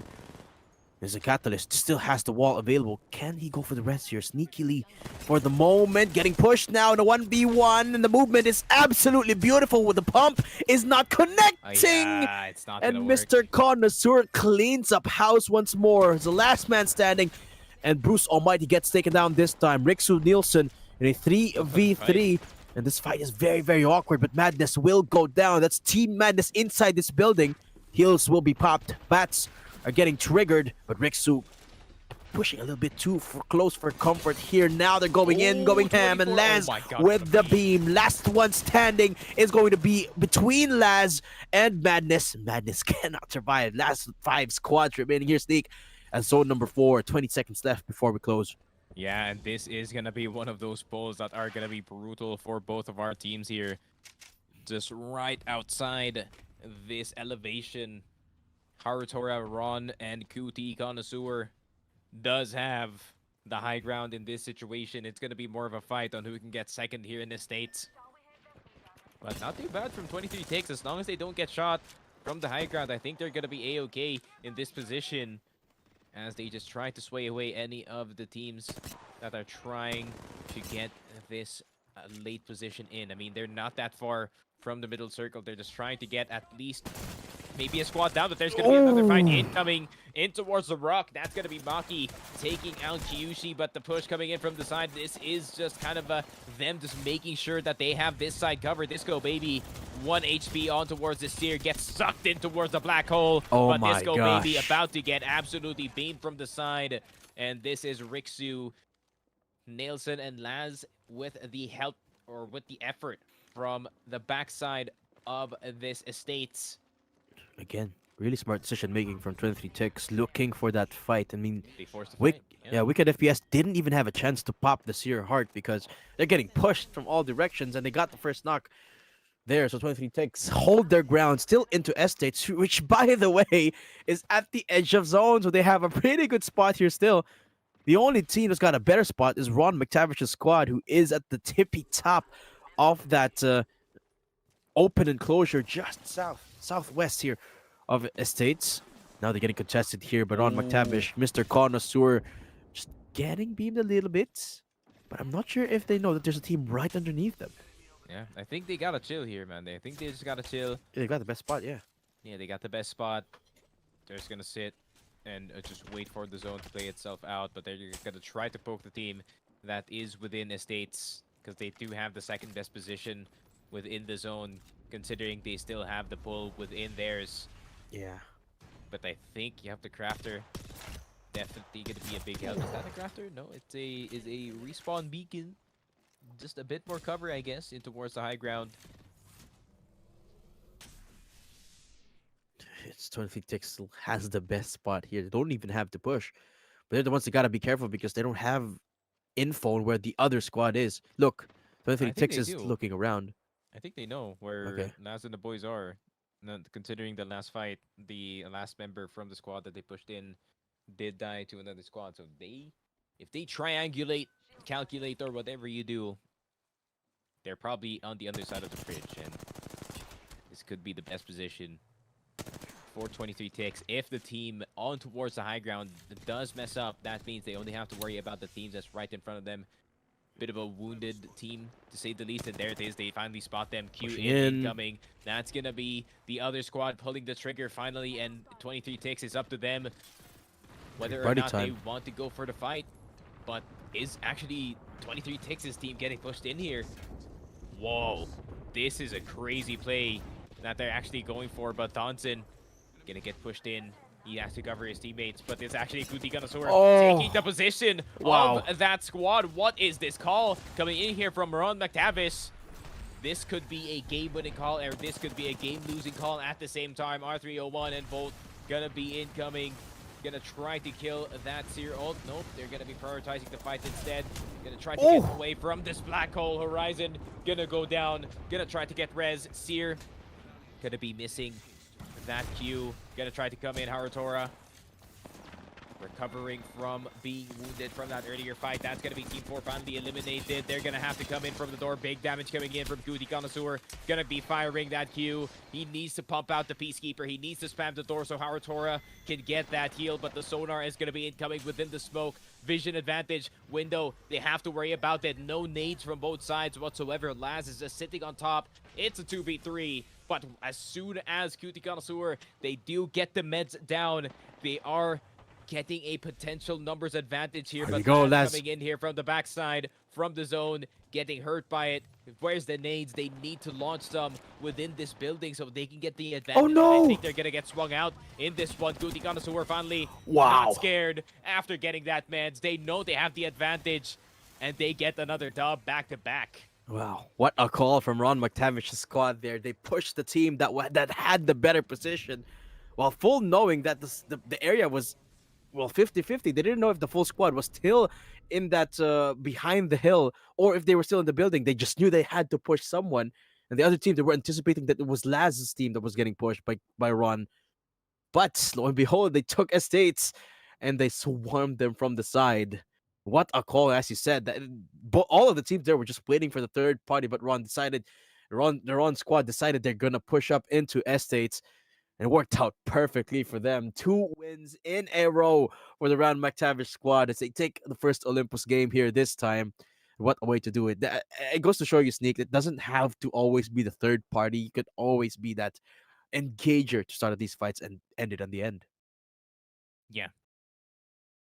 Yeah, but at the same time, man, I think Ron really displayed their position super patient in this one. You can't really blame the guys. They're like, okay, we might be in a losing position now, so let's just force the fight from the backside of the zone and kind of nudge the other team to go forward. So the other team kind of reacts to it. So Laz and the boys are kind of panic. They're like, okay, now it's our time to strike. The other team kind of made a Hail Mary play here to try and get this fight started, at least for the last zone. And yeah, I mean, just a really good call once again from Ron and the boys. And yeah, we're going to send it to another map of Olympus in just a bit, guys. Of course, we are just calculating the scores so you guys can be updated on what is up within the scores itself. And yeah, I feel like Ron McTavish and the boys, they do have a healthy lead in this one. But I think another team that you could actually mention that could be really high up in the score as well is I think Madness's team. No, you can kind of say that because they've been in like top 5, top 4 for a while. Bruce's boys. teams. Yeah, Bruce's team. Yeah, they won game number 1, right? So, and they've always scored high as well. So always in top 5s, I believe. So they might be up for contention. But I think we do have a couple of the scoreboards ready for the first 1 or 2 games. So let's pull that up right now here. Just a quick recap of what happened in World's Edge in the first game here. So let's show that right now. Game 2, sorry, game 2. Yeah, we're gonna be game showing 2. game 2 here at the World's Edge. Pull up the leaderboards. No, wala pa daw. God damn sorry. it, Dadum. Yeah, you called it too early. You called it without even no introduction whatsoever. Make sure to flame him in the chat. But Olympus game number 2 is on the horizon. But if we are gonna take any guesses, it's gonna be Ron's team with kind of a target on their back, considering they're pretty high up in the scoreboard now. And I think if we are following, what format are we following, guys? Are we following the normal Apex format of just a match point up to 50 points? ALGS. Yeah, ALGS. So that's 50 points match point, and then they have to win another one. Oh yeah, until game 6. So it's the normal, back to normal, no match point. We're gonna reserve the match point for when we do have a official. PHALGS. Not just official 3 times. ALPS, Apex Legends. Apex Legends Philippines qualifier, as Dadan would say. But yeah, we're just gonna go until map number 6, and who just has the most points. And at least we do showcase all 6 of the maps, and we're gonna get another taste of Olympus in just a bit. Of course, hopefully, since we did pull a state circle in this one, or not really estates, it's more of like the elevation between estates and And the the portal porter. here. Mm. So I would say uh, maybe a turbine. No, turbine's a bit too Um, tight. Not turbine. Maybe Rift. If we are feeling thrifty, I guess Rift. If you are feeling like really psycho, man, you could go for a cargo pull maybe if it really mm, even does pull that way. But yeah, it kind of depends on how the Apex gods does grace us with the circles, of course. But I want to see some of these teams once again, kind of similar to map number 2, where the teams that drop south kind of try to find their way north here, especially there's going to be a whole lot of teams, probably in Oasis and Doghouse, and then Estates as well. That single triangle of buildings on the left side of the map. And meanwhile, on the right side, there's going to be a whole lot of squads in Energy Depot and Gardens, probably, and trying to circle right back into Power Grid from Crane. So, yeah, hopefully we do see some really creative stuff from the squads over at Olympus here because, yeah, I mean, this map really does allow, despite the limited options, man, you know, really does allow for some, at least some banger fights. I mean, for the most part, I would argue that in Olympus, no matter where the zone closes, it's still pretty much follows the same trend of there's a lot of open space, apart Mm-hmm. from some exceptions, as I mentioned, like Rift, for example, or maybe even Hammond Labs for that matter. But everywhere else that I could think of, there's a ton of, well, pretty much the same scenario. Maybe one distinct place that could pull into that's really, really unique is maybe docks. Well, you have that option of pulling up really north, and there's, well, if you play pretty badly, you can jump off of the map there. So that's could be something worth noting. But before we continue on into our next game, I'd like to thank our sponsors for making this event possible. Of course, Mary Mart. Think of the time that you can save if you could order your groceries online. Good thing there's Mary Mart.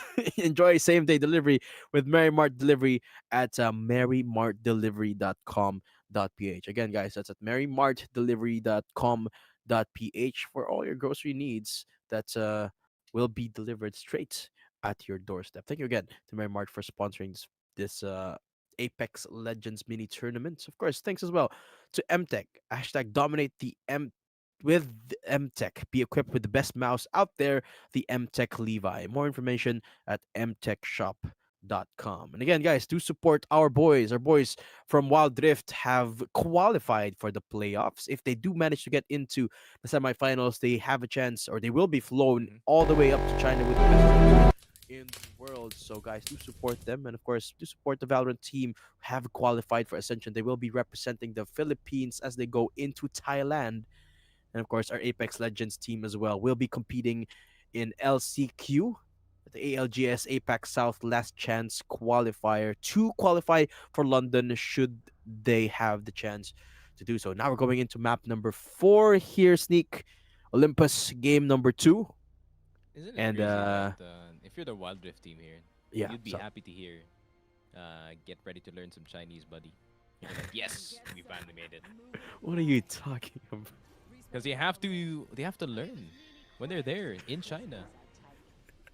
They have to use the language. It's not all English. God That's damn it, true. Dandem. That's true. Dandem That's with true. his two-language brain, of course, finally. That is Worked true. the cogs, but we're finally getting some drops here into towards our map. Even spread, just like a good Nutella sandwich. Not sponsored, but I am hungry now. Thanks for that. yeah, just kind of like a gentleman's agreement on where we are dropping. And the rule. Yeah, and the A rule so that they can't can't fight really yet. fight, yeah. Yeah. So for the moment, still everyone chilling. Much more even spread now compared to last game, actually. So it seems like now there's definitive roles as to where each team is going to go to. The only straggler that I could see here is that VG squad here with Daydreamer. They didn't necessarily have the best spot here at the start. It's just one building they have to themselves, just west or just east of Energy Depot. But this time, it's going to pull into the southwestern hemisphere here, and probably into Bonsai Plaza. This is going to be really interesting, especially because there's a chance it's going into Icarus there. So a new playing field that we have here, and it's really extreme, like way southeast. Yeah. Sorry. But yeah, as soon as Cheese and the boys they do that building, they have to get into the other buildings, also known as condemned, in the corner near no man's land. So as soon as they get that, they should just get out as much as possible, trying to rotate in towards orbital cannon. But that's what I was talking about, man. A single squad can really just block the entire way for this one, especially here in Grow Towers. So if they occupy all three Grow Towers here and they're just like shooting down for the team, it's going to be a hard time trying to cross. So they have another decision. They can go into Energy Depot, which another team is already there, crawling up in towards the Z side of the Energy Depot here. Maybe gonna try to get some pot shots on the team that is within the garden side and try to sway them off and force them into that Grow Towers rotation maybe. Take a look at the part of the map though where the two teleporters connect, or where they get disconnected rather, just southeast of Hammond Labs there. Once the first zone has stopped closing, once it's completely closed off there, all of the teams from that upper left hemisphere just outside of, well, the porter has got nowhere else to rotate to. It's going to be a massive choke point between so many teams. More than half of the lobby, I believe, is going to come running into that area. So that's where I'm going to be expecting a lot of teams to go down, especially after that first round close, which is just starting now, which means everyone can start fighting off. Actually, one player already downed. Remember, we only got 18 squads, 52 players on the lobby. One player not playing anymore here. So the zone closing. Everyone just playing with a little bit extra care. And first contact is going to be on Team Sintel there at the southwest of Docks and Barriers, northern west hemisphere of the map there. Bruce Almighty and Team Sintel actually really early fight between these two big teams. These are two giant teams that have been claiming a lot of points, but this time Bruce Almighty again has the lead at the start of this fight. This is perfect here for Original. If they can force them inside the building, that Maggie Ball is going to have so much value. And that's going to knock a lot of these team senses out. Big beams incoming here from Sintel, but can they keep the heady? And that's going to be the Maggie Ball incoming, not hitting anyone, but still last team a little bit jaded. Sintel 1 HP. Pluto getting beamed from the side, but they're actually fighting this one really no, despite the disadvantage. But Jaro, the only one left alive for his team, gets the beam with the flatline, cannot get the PK, gets burned by the Maggie Q. And Original gets the kill. Yeah, first team to get eliminated. Team Sintel there. Bruce Almighty, but they're getting third party. Kyushi and Steady Sir now going in for the third party. But they're not going to be able to commit fully to it. 23 ticks though, taking down, or getting taken down there. Fur takes down Heat, so that's team 4. I think 23 ticks got eliminated. I think they're team 4. Yeah, I don't think it's actually the other squad in the carrier side. I think Wow. Raylon is going to be hanging on to dear life for this one. It's actually the other side for Fur support, and he gets cut off immediately. NF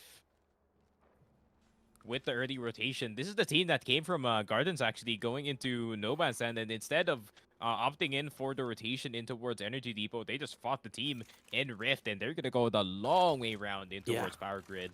I mean, they could take the porter anyway, but as I mentioned earlier, that's going to be a massive point of contention right when they land. So have a couple of options as to how they're going to rotate. But meanwhile, Laz, Laz in towards Rift. Yeah. They're gonna end up in they're gonna end up in Hammond Labs. Hammond, or Ivory. The rotates are gonna be very interesting here on all angles. Meanwhile, Team Laz again chilling with a pretty good position. The edge, so they're pretty close to where the zone's actually they're inside where the zone is pulling. They're in orbital right now. No one is even around their vicinity apart from that one raid squad that they're poking. Yeah, they also have the crafting as well, so they're gonna have plenty of bats in towards their side of the map. So they're gonna be pretty healthy in terms of the meds here. They just have to keep their position here in orbital. They have to keep the right side as well, just in case the other team does rolled up, and that's gonna be Daydreamer, I think. So everything at the standstill all of a sudden. There is a outlier. Small Kato does get one.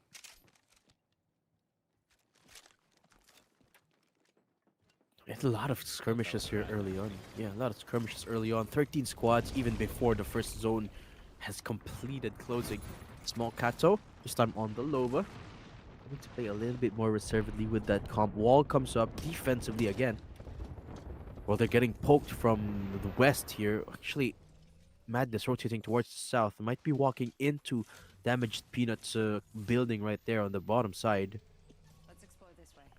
And for the most part, actually, I'm surprised that there's not a lot of teams converging on that Hammond Lob's position after the zone is closed. Well, partly because a lot of teams already got eliminated. It's already down to 13. So 5 squads have been downed. So this makes a lot of sense. Kyushi and Steady Surin are the last 2 in their squad, of course. But, well, there's only 1 squad competing for their position, too, this time. So pretty quiet here as we go into round number 2. Yeah, first round is very, very bloody, though, Sneak. That's like 5 squads going down. And we are out of there for Steady Sir and YouTube. Gonna be flying in towards Solar Array, probably. But it...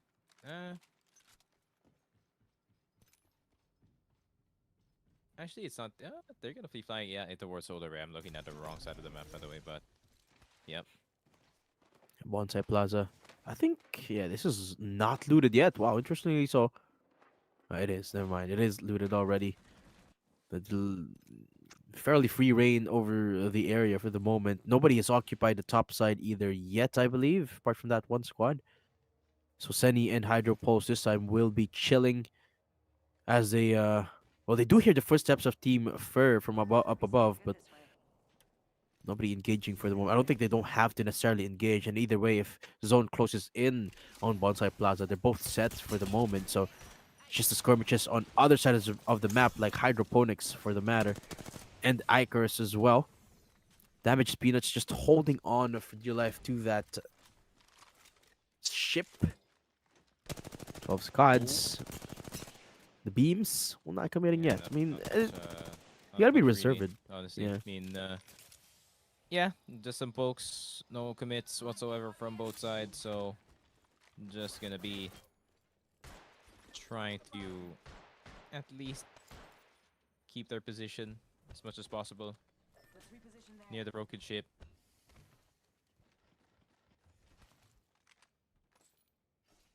So, yeah, I would say no one really adjusting for position here, especially it's almost round 2 circle. I think teams are kind of trying to figure out what position they have to take for round 3, what kind of pull they are going to have in this one. 30 seconds, and Jules is still stuck in this orbital position. They have to leave soon. Zip, though. I think they're fine. They have the car as well, so a lot of ways they could leave from this area. But now they're getting contested here. Right in the open, Crypto Oath comes out.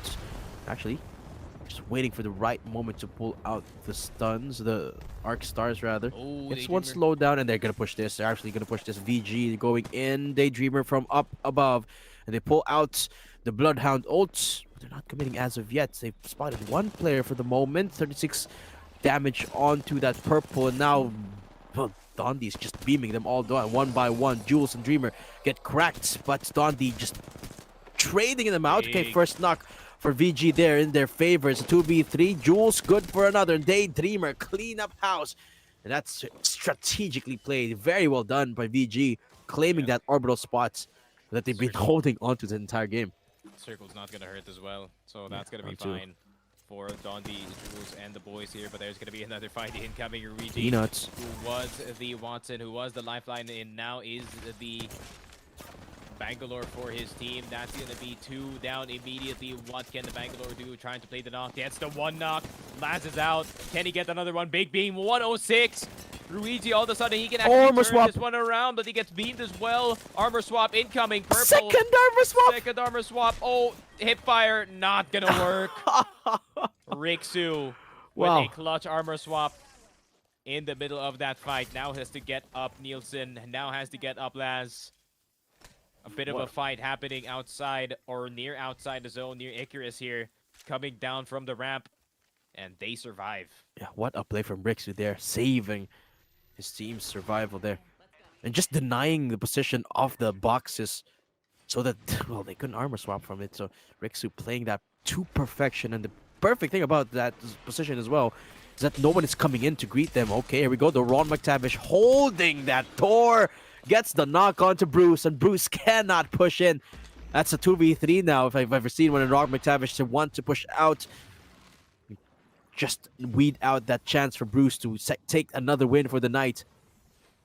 But this time, actually not becoming too aggressive. Really smart decision making still. But that means that Bruce, I think, could be rezzed. No one pushing in from outside either. Not the best RNG for that Maggie ball as well, so they could really go for that full commit within the fight on that building. So it's going to be interesting to see how these teams are going to be playing out this very, very last circle. Bonsai Plaza and Orbital Cannon Solar Array. But it is going to be mostly Bonsai Plaza pull. Teams already occupying their respective buildings here. Garden and Arasaka, I think they're pretty much good at the moment. B1 and B2 good as well. Not sure who's occupying the other buildings, but there's guarantee at least 4 squads. Some of them could be upstairs. Oh, Rez coming in. Oh, Rez coming in. Very risky. I don't think anyone has positioned themselves in the roof area yet, and that's the thing. In this bonsai close, yeah, the high ground here is actually at a disadvantage because they got nowhere to go, and if they pop a heat shield, that team in the low ground is going to benefit from it too. So have a massive disadvantage. I think it's like more of a you can't get any KP from up there. That's true. The fights are gonna be all in hamster. So Disco yeah, Baby. we're just gonna have to wait and see. But Disco Baby with the Hemlock, the 3 bursts, 60 to the back, and that's gonna be an easy take. It's the only reason why you are gonna be playing that top side is to try and contest for the team on towards Bridge. Wicked on 1 HP has to back up just in case. Because this position is going to be really powerful, especially when the zone does pull right, but I don't think it is going to pull for the team within the elevated position here, so they're just going to stay on the side where the teams on top cannot see them. So they're just going to try to poke from there, but the zone is going to be so far from them, so it's going to be a bit of a tough one for Disco Baby to try and circle right back Reg. Of course, the Soul Man for his squad, the Rat, outside of the zone still, but instead it's Rixu. Oh, Ron McTavish though. Yeah, near Arasaka, near Garden. They're pretty much good here. Oh, Ron got eliminated by Miantu and Harutaru there. Lord of Fry still looking for the contest over towards that low ground as we mentioned, but okay, none of our victors from, or actually no, they didn't get eliminated. They're the ones who ran off from the side. They're pulling out the early rotate here. Barely any info. Remember, they're info-less composition here. So you gotta be careful where they tread. Yeah, all they need is their eyes at this point. Ron and Miantu. Damn, what a stacked team. Jesus. Miantu and Ron in one team. We need a team balance here. Auto-balance the teams, but whatever. This is what we ended up with. This is what they have to deal with. But yeah, Miantu, Ron waiting for the push. And they're going to push the team out of Arasaka, actually. This is going to be interesting, as they are going to try to fight the team out of it. Nade's going to be finally incoming. And the auto-loader is engaged. Ultimate is going to go in. They're going to respect it. You really have no choice. Ballistic, once his ult is already out, that's going to be a tough fight for you in the first place, because you're starting with a disadvantage already. But they find him. Swing out, big beam, 161 from Arzora. That's a dead Horizon. Lord of Fries gets fried out on the outside. And Team 3 is out just like that.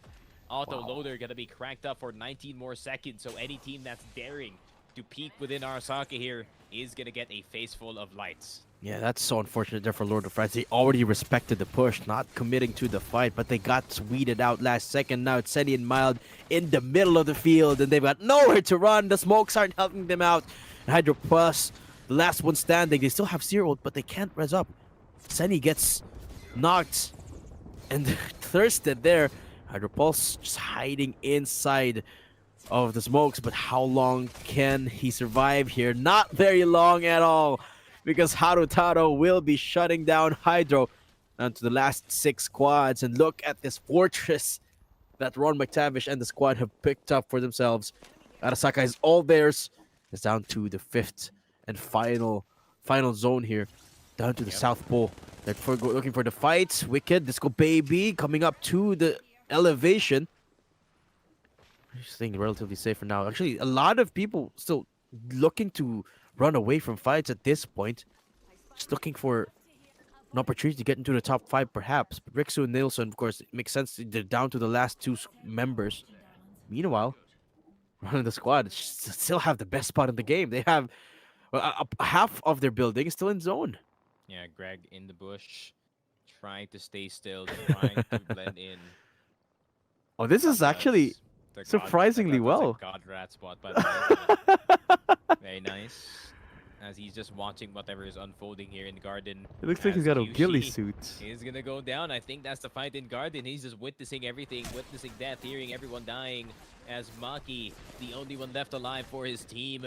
Purple is already depleted. Thermite Nade is gonna be coming in from the other squad.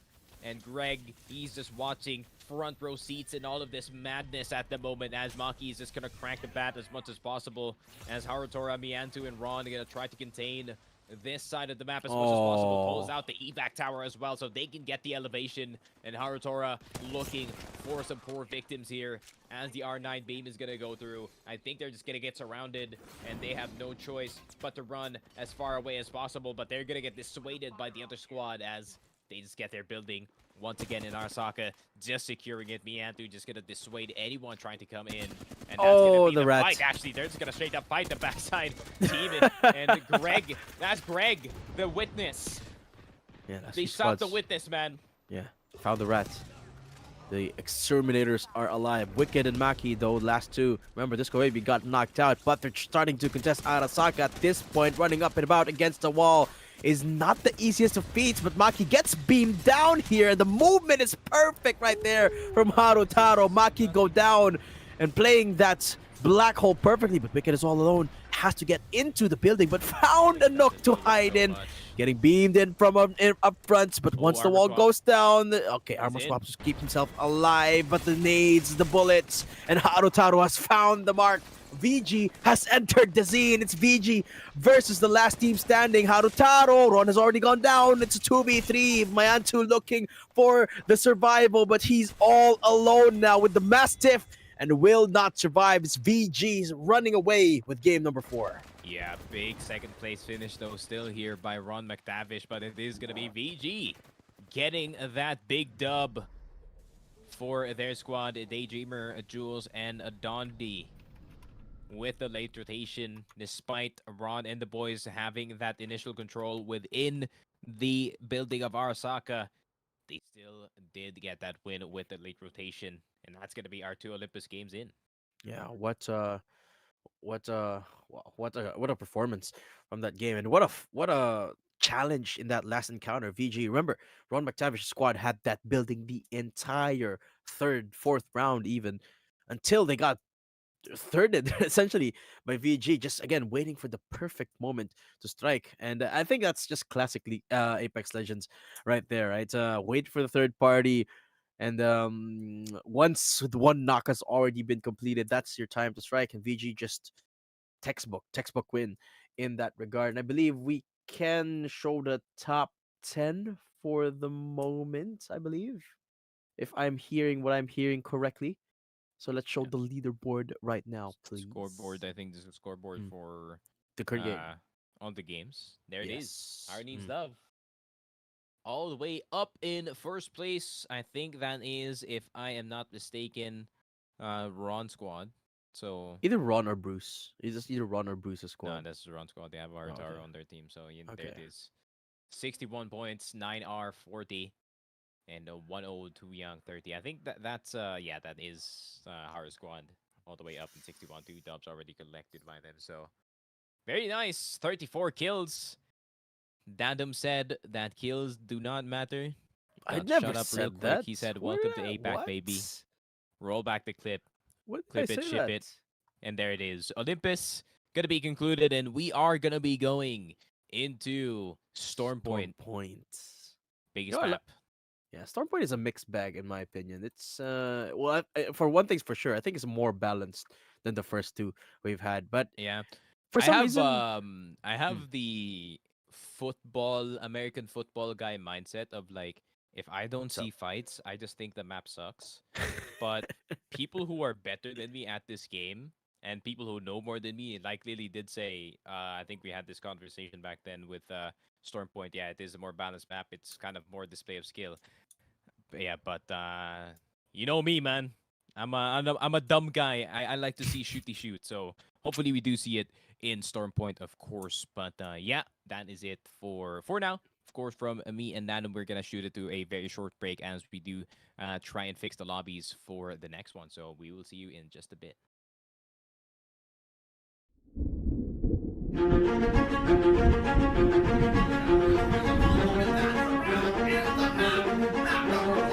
Six rounds straight for the entire other half from Naos to take this first map. Situation absolutely nothing. Naos command the defense, and VALORANT is the second round won by Naos, who take the lead and go in the standings first in the rounds.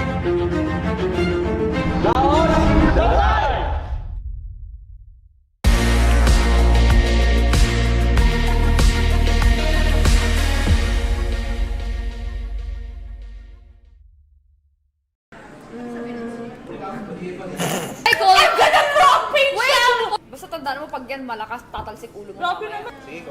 Women abuse. Zed. Hindi. No!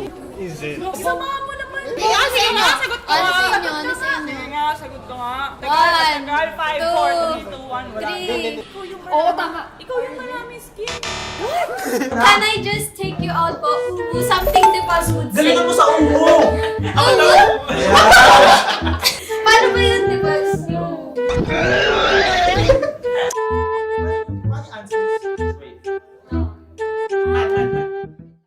Basta ang naisip ko lang, apoy yung ibibigay ko sa ex ko.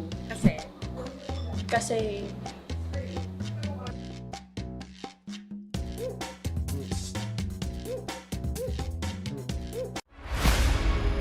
Magiging tough match to. Kasi tinalo nila yung tumalo sa amin, which is yung Oasis. Ready kami and alam namin na mananalo kami mamaya.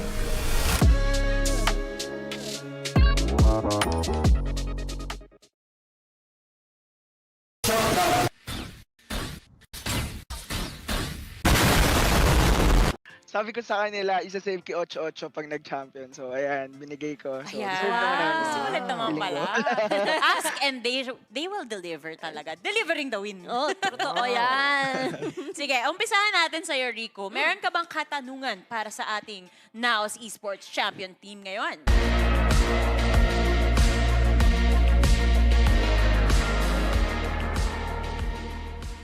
Thank you again to the Wild Rift boys for hanging out. Nice try. Yes, so stay tuned and check their matches. Again, thank you to our sponsors. Oh, what's our sponsors?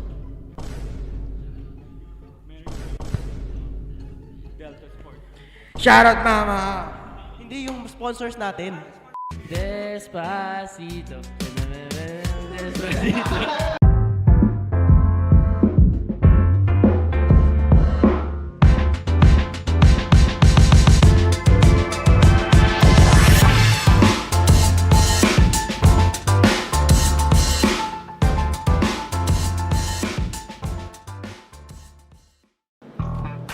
Okay. Ano to? Recorded sa cellphone? Congrats sa'yo, nanalo ka ng arcade bundle. Thank you. Thank you! Ako yung thank you! He'll say, Next.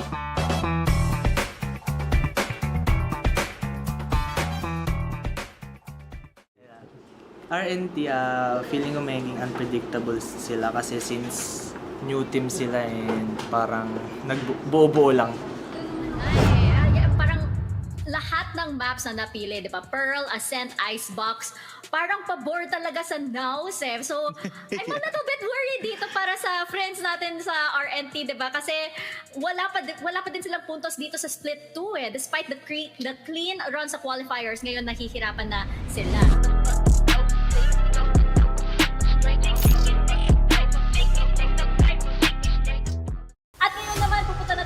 second series of the day, which will be between Naos Esports and Oasis Gaming.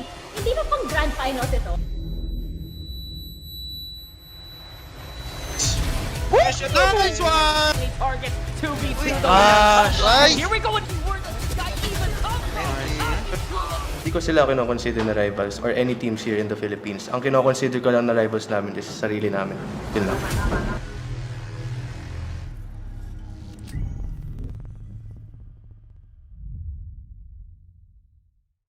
Hi, my name is Naos Digia, also known as NDG, and my role for the team is Initiator Flex. Hi, I'm Wits, also known as Rai. Ay, mali, baliktad.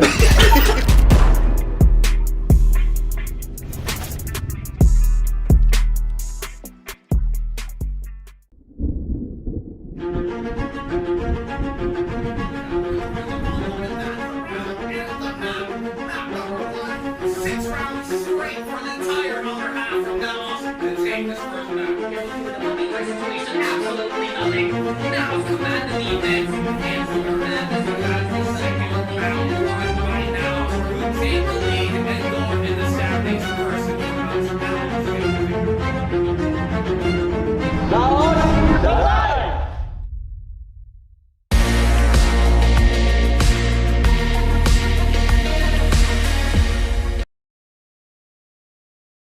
There it is. Hello and welcome back to the Naos Community Nights for Apex Legends. Of course, my name is Nicky Frog. With me is just Dadum. He had to be specific for that. Put just in front of the Dadum. Because he had to I'm be getting that guy. bullied. But there it is. Fifth game of this 6-game banger. Now we go into Storm Point. World's Edge and Olympus already concluded.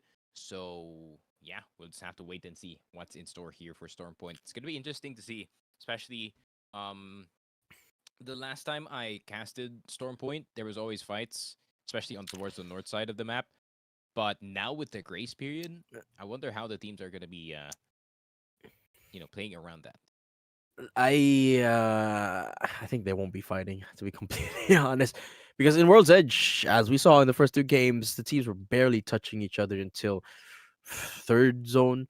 They barely had contact until third zone. On Olympus, well, it's a completely different story. The games felt so quick because from the get-go they started shooting at each other, and by the time we got to the third zone, we're on to the last 12 squads, which is kind of refreshing to see. But at the same time, well, it's not necessarily what we're used to. In Storm Point, though, I think the whole scenario just is going to completely change the pace of the game. We were talking about this off broadcast earlier. Well, Storm Point is a map that is particularly more well balanced. There's not a lot more open spaces, and there's a couple more ways to traverse the map in a safe manner, and it's way bigger too. And at least it seems way bigger. So It seems way bigger. It is way bigger, man. It is the biggest map it is. That's in the game. I'm not disagreeing. Just because, you just like, oh, Kings Canyon is the smallest map. It is the smallest map. It Chat, is the chat, smallest map. chat, It is chat. the smallest map. But surface area, bro. Surface area. That's a the lot more same fights. thing. It's If the you same measure thing, the but it length doesn't and the feel width the and you same multiply battle. it, that's the surface area, bro. Ay, ay, ay. Anyway, This man thanks doesn't to know. our He's not the sponsors knower. for Just making Adam, this not the event knower. possible. Mary Mart, tons of special offers, discounts, and exclusive deals available at Mary Mart Grocery. You can check them out at marymartdelivery.com.ph. And also, inconsistent aim? Question mark. Can't find the perfect grip? Question mark. Well, MTech has you covered with the MTech Levi. Hashtag dominate the competition with MTech. And you can find more information about that at mtechshop.com. Also, guys, do support the Naos Pro Teams Wild Drift League playoffs of Wild Drift League Asia is happening now, and Naos Esports have qualified. If they get into the playoffs, the boys have a chance of flying to China. If they get into the semifinals, rather. So do support them out. It happens every weekend at the Wild Drift Esports Twitch. So do support the players there. And also, if you haven't heard, the VALORANT team of Naos Esports have qualified for Ascension. They are going to represent the Philippines in Ascension in Thailand. So make sure to tune in for that and support the Naos roster. And of course, can't forget about our Apex Legends team. They're going to be competing at the ALGS Apex South LCQ and should they win, they have a chance, or they're going to the ALGS main in London. So guys, do support them. They're going to, of course, give it all they've got. Yep. Hopefully they do make it, knowing how good the Naos boys can be. And yeah, those are our boys, man. So we gotta support the team. Yeah, Support. support the schmeck out of them. You know. Yeah, there it is. And yeah, but we go into Storm Point in just a bit. Of course, we're just fixing something in the behind the scenes, and we're gonna be launching the grav cannons, fighting some bots, throwing spiders, killing prowlers for their loot, and just a bit of force. But yeah, I want to see, just like I said from that earlier game, two opposite zones here, because yeah, so far we have been given some really good polls. Honestly, for the past few, it's not the same part of the map over and over again. We have been seeing, I would say, quite the opposite. Hey, here we go. We're at the Legend Selects, and everyone just, of course, making their composition here known. First picks coming up. Pathfinder, Watson. Okay, very interesting couple of picks. Revenant, Octane, and my eyes are gonna be on that team number 5 comp, of course, the W Key team, of course, with the Bloodhound too. It's a trifecta of the push squad. So I'm really excited how that's just going to turn out. And I believe they're the only team that went full on W. So yeah, hope to see just how they're gonna pull that off. But on the standard side of things, we do see lots of catalysts, Bangalore, pretty much the standard stuff here that can be used to just an extra layer of security and of course information when it comes to the team fights. But here we go. First game on to Storm Point, 5th game of the night here, Sneak. And I would expect the lands here to be much more spread even. But as we have noticed in the first games of every map, teams have somewhat failed to decide where they're gonna go, and it seems like that trend is going to continue now. You take a look at like the northern eastern hemisphere, Gorlock just stacked there with Wagyu Flow and Sintel squad just outside of command center. It seems like the squads really haven't figured out yet where they're going to land, but I would expect that to change in the next map, in the final game of the day. For the most part, Storm Point's a lot bigger than Olympus, so a lot more room to work with too. Yep. So gonna be mixed up by the grace period rule as well. No guns, no bullets flying in that first minute of this game, or first up until the zone starts closing. So they're gonna decide where to loot here. High Point is gonna be available for Disco Baby. So fortunately for them, the rule is in effect, so they get to loot safely for now, as Bruce Almighty does take the wall side of the map, of course. PvE is already happening all over the place, of course, with the IMC armories, just to get those better guns and better upgrades to whatever you have as of now. So that's going to be a whole lot of that at the start of Storm Point, as per usual. Actually, no one rotating towards that C-Note cave area, so Steady Sir N will be going to make the most out of that spot. Actually, I'm not sure if they know that it's clear for the moment. But yeah, nobody making contact yet. We got a couple of seconds left, half a minute left before the first zone closes in, which means half a minute before the first contact appears. And surprise, surprise, that squad I was talking about earlier, they're actually rotating all the way down to the down beast, it seems like. Sort of securing that corner area there could prove to be beneficial. It could be something, it could be indicative as well that they know that this might be the probable end, probable close of this zone. And everyone just starting to rotate. Look, Sintel is the first squad to enter the premises there. And everyone about to converge into that Cascade Falls area. Meanwhile, first contact already in Jurassic Park. Well, it's just PvE. Never mind. Chill, bro. Could Yeah. be, honestly. I mean, Madness and the boys coming in from the right side. CEO of Scoliosis. Kinda looted this squad is, so they have to be careful just in case Madness does kind of pop off with the nades plus the fuse ultimate available here. So they can definitely fight CCDC.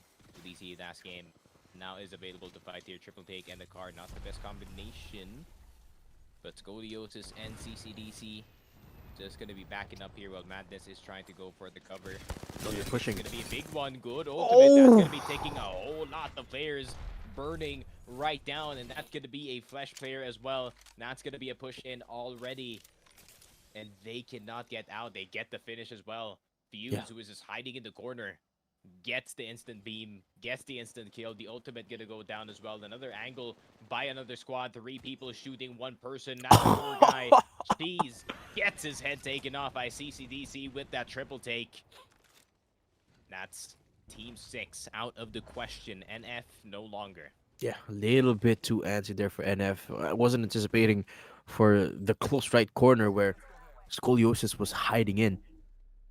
Beamed by the Nemesis, and there's not really much you can do against that. So that's the first team off the board here, Team NF. Everyone starting to rotate towards the zone here. Massive zone, actually. Massive round number 1 here. So still a lot of space to tuck into. The thing is, it's really hard to find buildings around the central area of the map. So that's where the area of contention I would expect to be. So there's not a lot of open space like there is in Olympus and World's Edge, but still pretty much a wide open area if you're not inside a building. Meanwhile, Daydreamer and the VG squad, victors of the last game, just coming into zone 4 now. I don't think anyone's actually gonna make contact because everyone is pulling in tightly into the zone here. Apart from those from the upper left corner, Madness is slowly pushing up towards that area in the down beast side. Meanwhile, open area. Here we go. The northernmost side. Sintel in a bit of a skirmish. Yep, original. That's gonna be the squad who was running. Actually, Jaro Mad Maggie earlier, eliminated. But now, original on that tier instead. Big Oh. the Havoc, but Raylon gonna get beamed right back as well. Bruce Almighty is gonna get Sintel. Sintel gets it right back, and that's Pluto and the boys out. Bruce Almighty. Last time they fought Sintel's team, it did not really bode well for them, but for now, works. It does work out for them. Yeah. Bruce Almighty looking for another dub. They already have 1 in the pocket. They're trying to catch up to Ron and the boys who already have 2. Madness, well, gets popped by the creeping barrage there. Again, nobody just capitalizing off of it yet. Instead, they push in, and Madness is prepared for it. Nice pop on the bat, and Teeps will be going down. That's 1 player that is eliminated. Scoliosis, 1 HP, as well as Madness. Oh, McSpicy pushing in. This actually might work out in favor of McSpicy. Ron McTavish coming in, and, well, CEO of Scoliosis holds true to his ground, and they take out Kangaroo in that encounter. Meanwhile, the aerial view here of the fights is coming in from the western side here. And that's Ron McTavish, a brand new squad coming in for the 3rd party, and they've looted up. They've secured purple shields. And everyone just backing off from this corner. You know what? Ron McTavish's squad is so good at finding these 3rd-party timings. By the time they get there, it's just easy pickings, and then they got free loot too. Yep. Oh, look at the beam. Jesus, the beams from the Nemesis, man. It's just gonna hurt a lot more, especially Miantu. Or the trained eye in towards that squad. Even the black market gonna get beamed as well. Nothing is safe from the eyes of Miantu and the boys at the moment. Meanwhile, Raylon on towards the right side. He's gonna spot 1 with the Havoc. Original. Or are they gonna decide to fight here? Are they gonna decide to fight for this? Seems like no is the answer. They just want to take the gazebo and chill out, get some pot shots on the team, trying to get the cross in. Original almost at that red. As purple, it does just come up. There is going to be a Valcolti instead. Is that going to be a down? Seems like it's not going to be the case. No one is going to get any shots in on towards that Valk instead.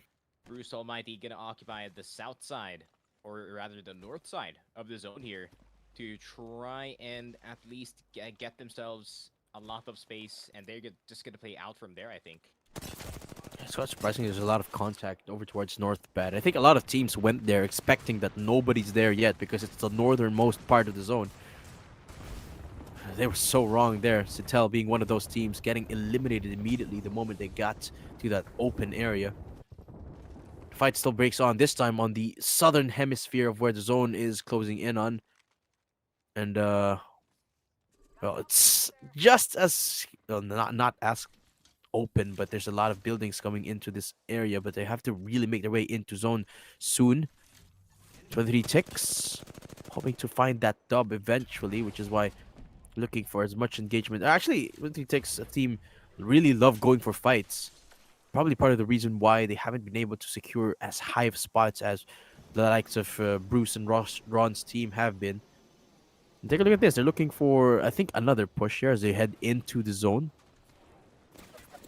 And they just land straight into Laz's hands. One player immediately getting down here. 23 ticks will gonna have to fight. A little bit lopsided behind the zone closing in on them. What a shot from Riksu. Remember, they can push this in just behind zone. Laz pummeling them in. Still has the walls. Black goop getting thrown out and about. Wall available on that. Now they're going in for the full W key. Nielsen, okay, taking a lot of damage, but they're crashing down on them. Laz going for the beam, and actually 23 ticks answering back with one knock of his own. Actually, just down to 1v1 now. Riksu, full HP still, but will be using the ulti just to find a little bit of real estate for himself as he heads outside of zone. Healing up with the pop of the cells. Creeping barrage will be able to find Nielsen.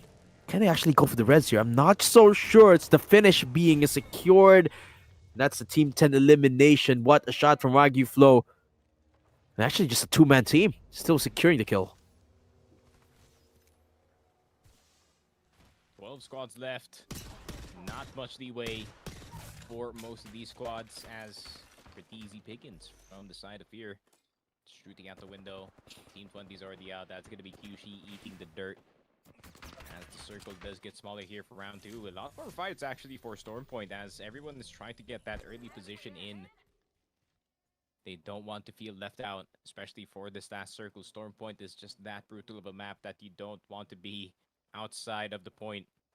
Especially in this buildings within forest. You're going to be fine. Checkpoint, I think, might be the pull here. Most likely. Someone traveled through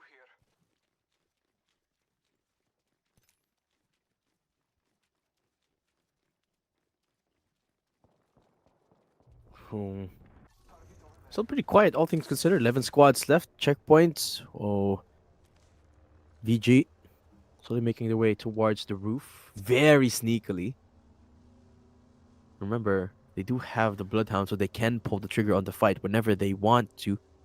Give them a little bit more of that information. Bruce Almighty getting contested just as they get into zone.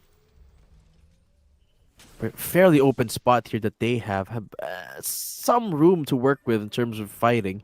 Some cover as well, but deep in the trench lines here can get very, very awkward. So it's a risk that they're not willing to take here. Bruce Almighty just running off into a little bit more cover. But I don't think anyone is here with them for the moment. Actually, no, they're going in for the fight instead. Original looking for the heartbeats, and they're going to shut down Maki there. The rat that was hiding out. Bruce Almighty with the bleed out. And Original, well, they're going to be they're going to be seeing rotations from one team going into zone there. Yeah, I think Bruce and the boys are just trying to collect KP at this point, trying to extinguish any rats outside of zone. Good thing Wacky Flow is on the other side of the map, so he's going to be safer now. But Physics is going to get pushed in. R99 spray, is it true for the like oh, gonna get a so rough. Boy, that's so rough. Physics is going to go down, and Lord of Fries, once again, going to get fried from behind. This Catalyst is going to be dead in an instant. Wow. One with the trees now. 9 squads left as they do get wiped out. Daydreamer with some big damage on the top of this bridge. And yeah, the circle and the numbers, they just keep on getting smaller. Ron McTavish in a bit of fight. Harutaro in between a rock and a hard place. The red armor is actually secured here for Ron McTavish's squad as they try and look for the skirmish. They have the auto loader engaged for the moment, but backing off into the building with the reinforcement of the black goop. And they have found themselves a pretty neat habitat here for themselves. A lots of loot inside with a Kraber on Ron McTavish's hand as well. They're looking for the straight up push, and up above, Ron McTavish lays down the thunder. Can they push up any further? They have the gravity left. Ron McTavish readying up the OT. The black hole just doesn't find its mark in the right timing, but they do take the skull. He's gonna go for a 360. No scope. Okay, not hitting the shot yet. Going for the flick, and Ron secures the shot. Miss it off. Lubba will go down. Ron didn't have to do that, but okay. They get one knock. That was really clean. The man that missed the legend himself, but there's going to be another fight going on. Senny in towards the backside. Hydrobolt is going to go down as well. Oh. Mild, the only one left alive, going to get beamed out of his mind, and it is Bruce Almighty once again raining down the destruction. In towards the north side, Down Beast is going to be the zone pull probably. Meanwhile, the south side of the zone is going to be pure mayhem as squads are going to try to file in to get that rotation near the entrance of checkpoint, near the Down Beast, but I think VG's just taking advantage. They're just taking pot shots on the team who are a bit more desperate to get into the zone. But VG, they're basically chilling in towards the right side with their nemesis, with their car. They're gonna pop up those armors, but they're gonna get spotted in their side of the map as well. Jules has to back up. They do have the Bangalore smoke to get themselves a bit more cover, but it's getting small. Yeah, VG's got to be careful. Their spots, despite the big rock in front of them, is fairly open. And remember, this is a team that is up for one of the top spots here. They won the last game, looking to make a back-to-back win here. So they have to get themselves out of the spot if they want a better chance of securing this game. But the thing is, right in front of them as they head into the down beasts, it's a whole squad in front of him. Meanwhile, Ron McTavish pulling the trigger. It's a full-on WQ, and the R301s are making its noise. Autoloader, infinite ammo, and the reloads are so quick with this ult, and they're deciding to push up, but they're not hitting their mark as of the moment. Seer is going to be there for a little bit of suppression as Ron finds the armor swap, but they go in for the fight, and Ron gets knocked by Original. What's a hold by Original here? Trade is going to be there. Almighty goes down, but Original still looking for the fight from behind. They get another knock here. Original in a 2v1, and they eliminate the squad. Original with a hold. And what's a fight that was in their favor this time. Yeah, Bruce Almighty and the boys once again saving themselves from sheer destruction after that push. A three-man squad, you can't really blame them. You have to flush out that side of the map if you want to get that guaranteed win. Exactly. And unfortunately, they do not succeed. 23 ticks with the Kraber. 3 bullets left with it, though.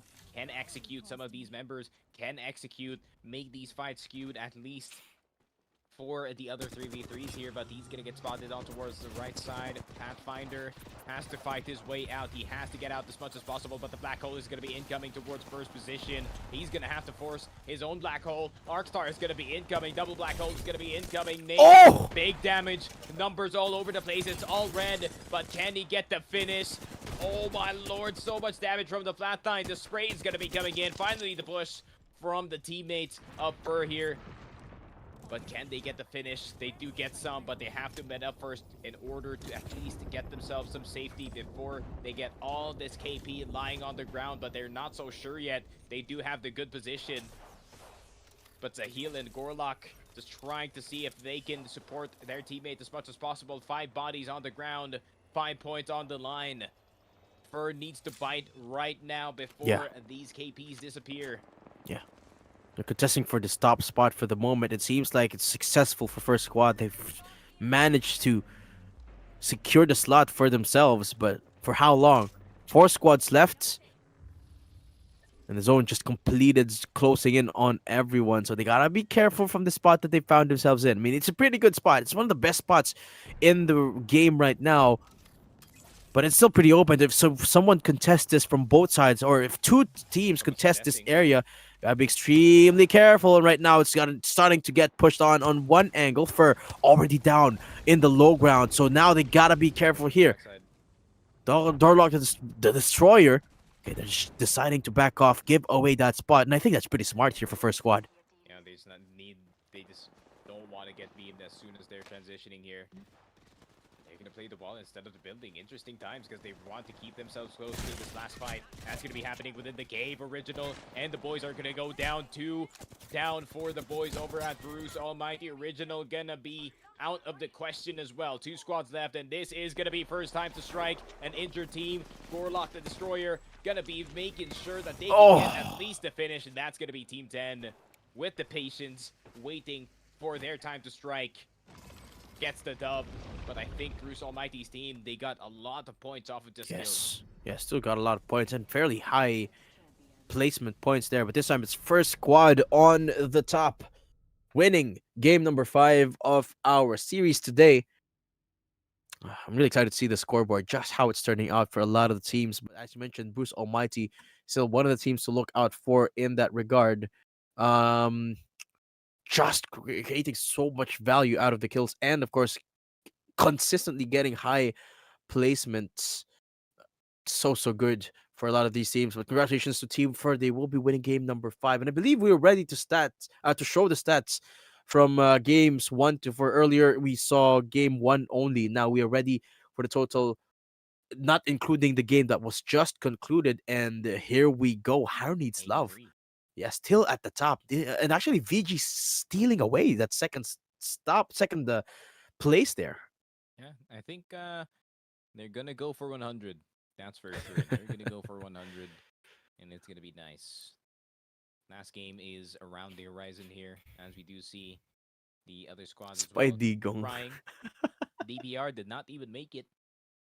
Nice try, but yeah, I'm hoping most of these teams are having fun while they're trying out the they're trying out the maps that we do have right now. Storm Point, gonna have another one right after this. Of course, we're just having ourselves a little discussion because we're gonna just launch it and have the last game cooked up and ready for the audience. Yeah, well, that's a massive leap though between first and second place. 80, what was the score? 83. And the next one is 46. Man, it's a massive leap forward, and that's what you get when you got 2 consecutive wins in a series like this, right? But the thing is, it's not impossible to topple them down as of yet. VG in particular can still bump them down, as well as the third team. I believe that was what team was in third place? So it's just neck and neck between VG and them. So either of them could still definitely bump down. So yeah, Team 9R. Thanks for that, Direct. Thanks so much, Direct. The Team 9R will be have a running chance of securing that first place spot, though. And I think it's fair to say that it's still possible for a lot of these teams to get back into this game, provided that Team Bruce Almighty can still or get eliminated early in the next match. But as far as placements go, I honestly don't think that's likely, because they've been playing so well around the placements.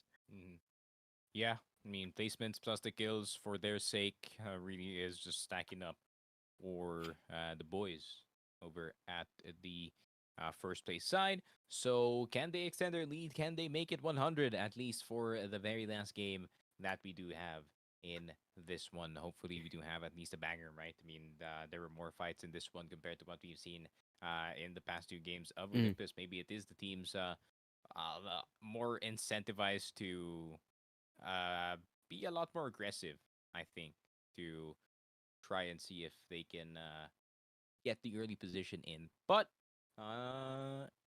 hopefully we do see more fights going into this last game. More desperation for teams who are trying to at least fight for that second place, because second place right now is really highly contested.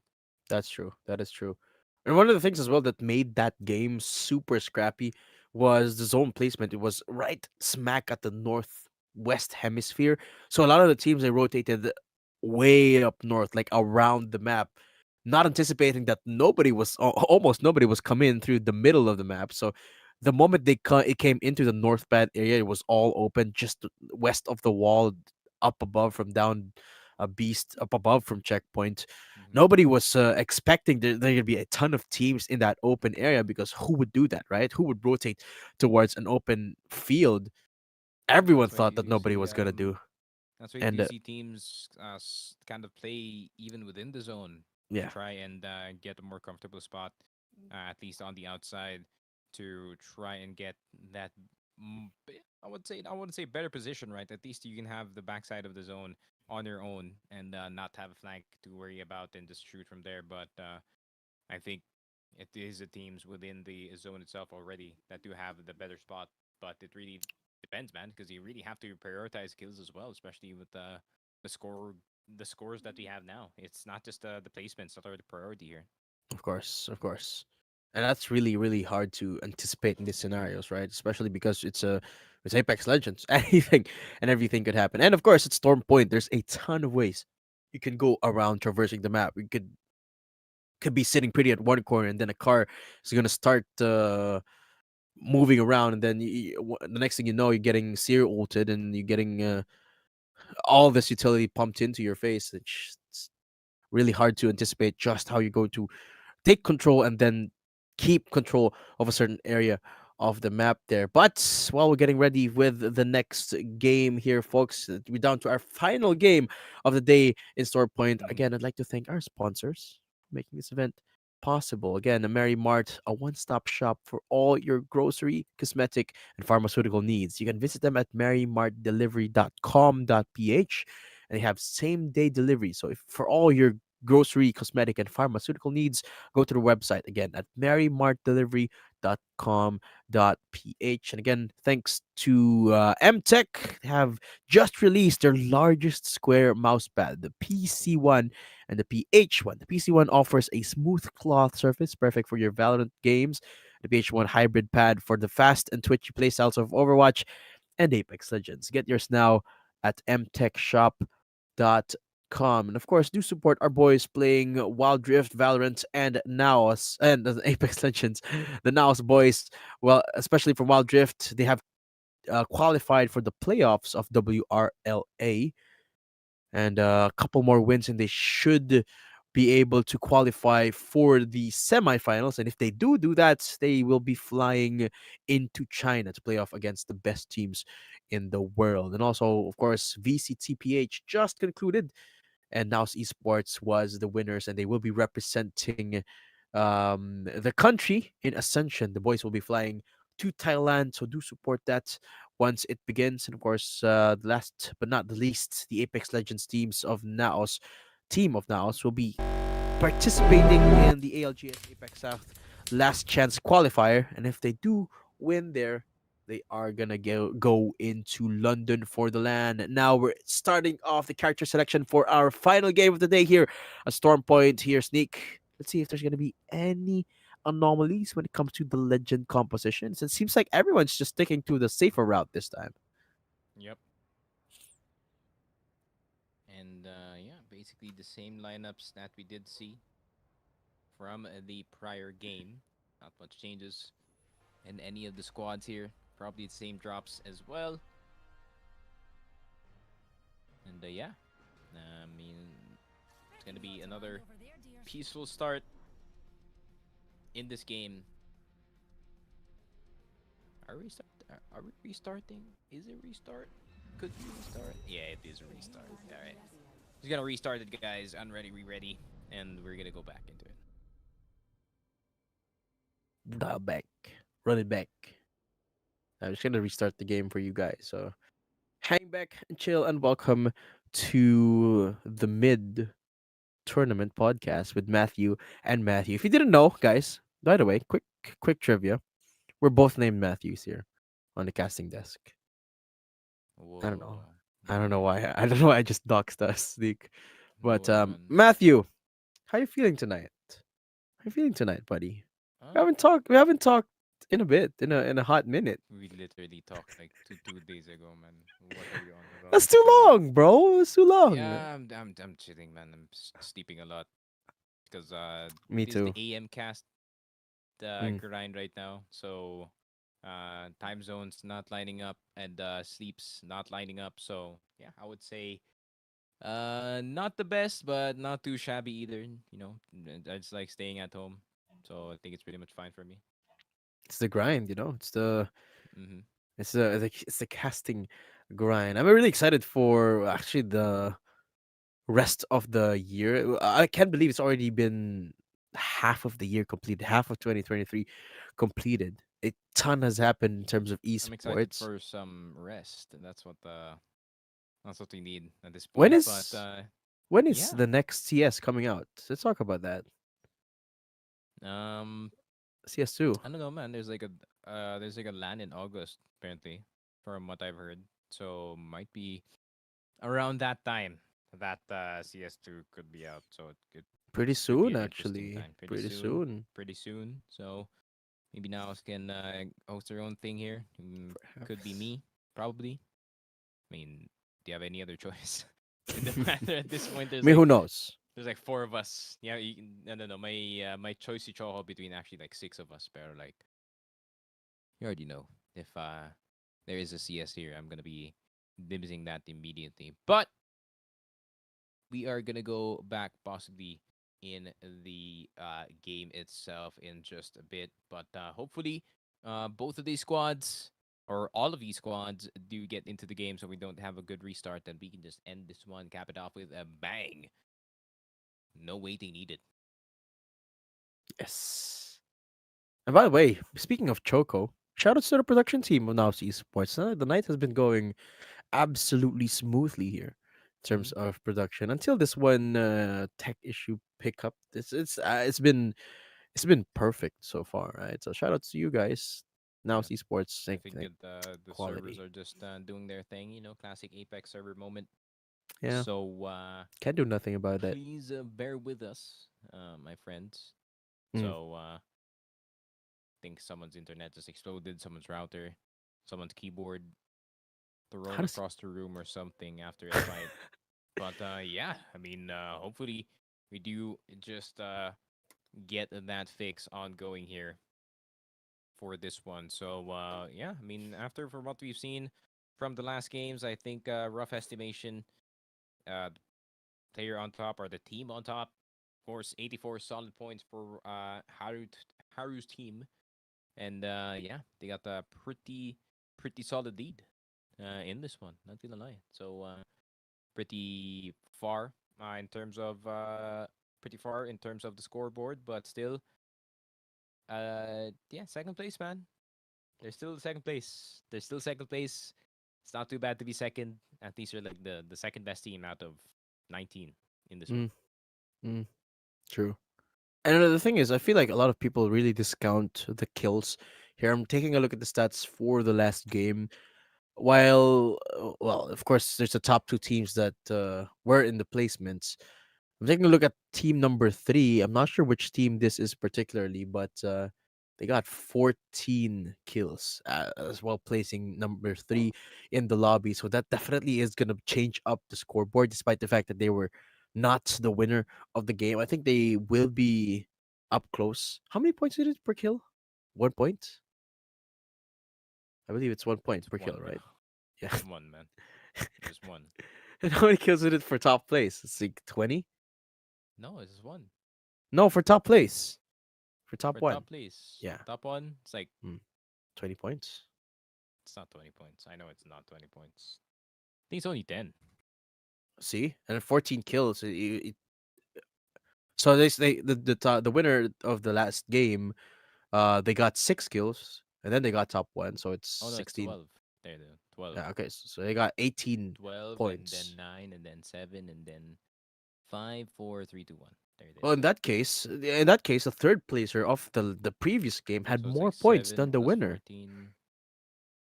Yeah, yeah, that's pretty good. And that Yeah, can happen, man, especially in this new score thing, right? yeah. Kills a lot more incentivized. No longer you can just sit on one side of the map and just wait for stuff to come towards you. You can have a little bit of a detour of if you are more of a zone team here, you can have like a detour and then like oh we need kills, get third or like a random squad trying to rotate as well. And yeah, trying to get some points on the way, but I think the best job was the squad of Ron and Bruce so far collecting most of the kills for all the squads within the server itself and getting into zone as well, getting in those last circle situations. But yeah, hopefully we do see the same thing here in Storm Point. Hopefully it's a north side zone, maybe in towards the wall. Could be a very nice, very nice pull here. Because most of the squads they did kind of hover in towards kind of the south and the southeast and west here. So let's see some action maybe in the wall, maybe high point. I haven't seen it. Actually, I haven't seen a zone close in Storm southwest. Yeah, C Note Cave. I haven't seen a C Note Cave. yeah, I haven't seen a zone close there in Note so long. I think I've seen it once ever since Storm Point got released. Southwest Cave. corner. Yeah. Cenote, by the way. It's what do you mean? C Note. C Isn't Note. it Cenote? Dude, It's Cenote or C Note or whatever, man.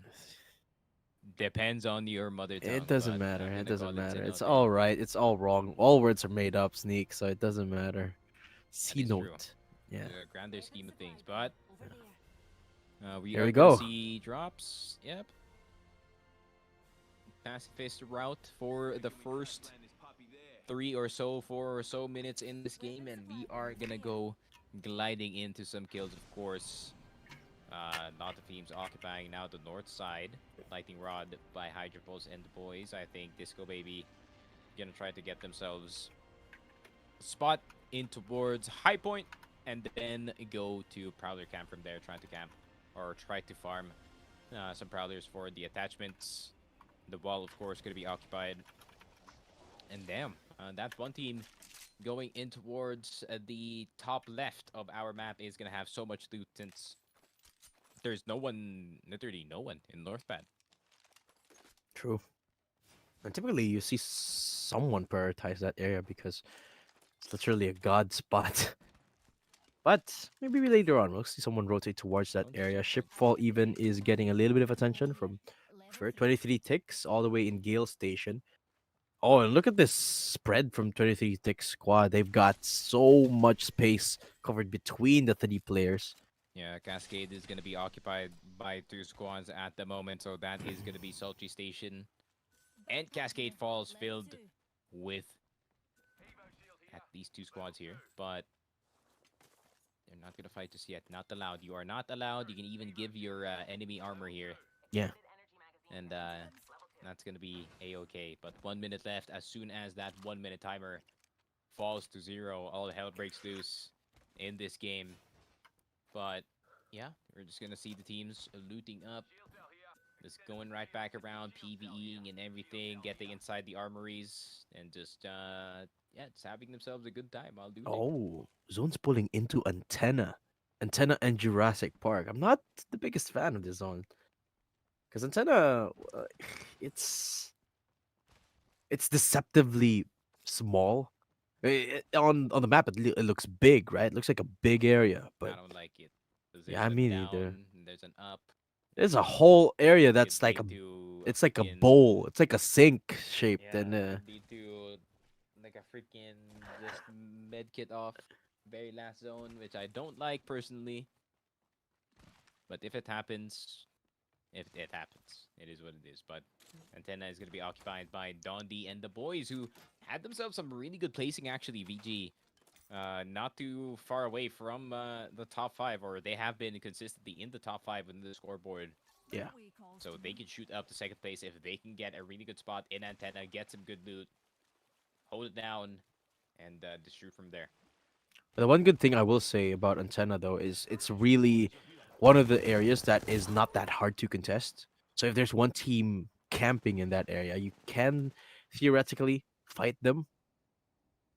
You have to use like an evac tower or a Valkyrie ult to fight them, but theoretically it's not the hardest of areas to like claim from a camping team. So that's one good thing about the area.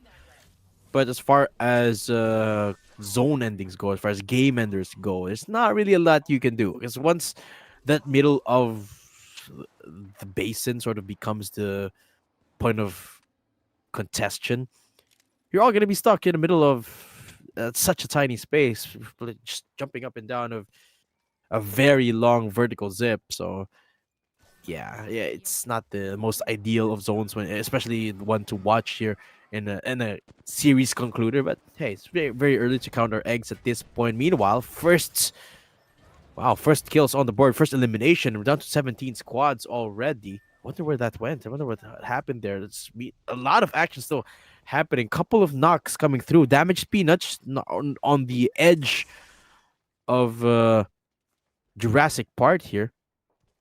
Just playing around the walls. I mean, they're right at the edge of antenna, but not a lot of contact, not a lot of commitment being shown here. Damage Peanuts, all of course, is running that Gibby.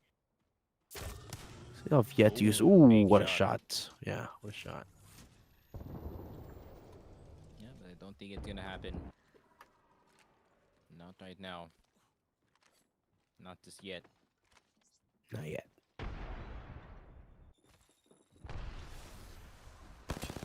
They're actually deciding to push in here. Actually, Mortal Flame used up the donut of flame there. Just trying to deter Damage Peanuts' aggression here, but they've already successfully claimed this area. The drill coming out. That's the first knock going towards the stairway. The Wrecking Ball gets the knockback, and they're just going in for the full-on demolish. Damage Peanuts squad finds two. Last one standing. They're on the hunt here. They don't have any info agents, which is why Info Legends. Sorry, I keep saying that word. Sintel, though, in a solo mission to save his teammates. He successfully rezzing Jaro for now. Jaro's gonna be right back up from that initial fight. Do lose a member in the process, but that's gonna be the rest of the squads moving in. Gibby Alt gonna be raining down hell as well. Not gonna be too much of a commitment from any of the squads here. Still quite the fight in antenna, despite it being a huge zone. They know that most of the fights are going to be located here. Losing Ryuji, not going to be too big of a problem. They do have the bubble res, so that's going to be a quick pick-me-up here for the Bangalore at least. And yeah, the fights are just going to keep continuing. They're going to fight for the backside of the building here of antenna. It's not going to be free, at least for any of the squads here. Again, the early rotate, making it very scrappy, and this later on zones is just round one. And Madness already contesting arguably the final ring closing here. Really making the start of this game really, really scrappy, but so far they're successful. Yeah, so far they're successful. They're still holding on to this area. It's a building. Does Rev have ult? That's the real question here.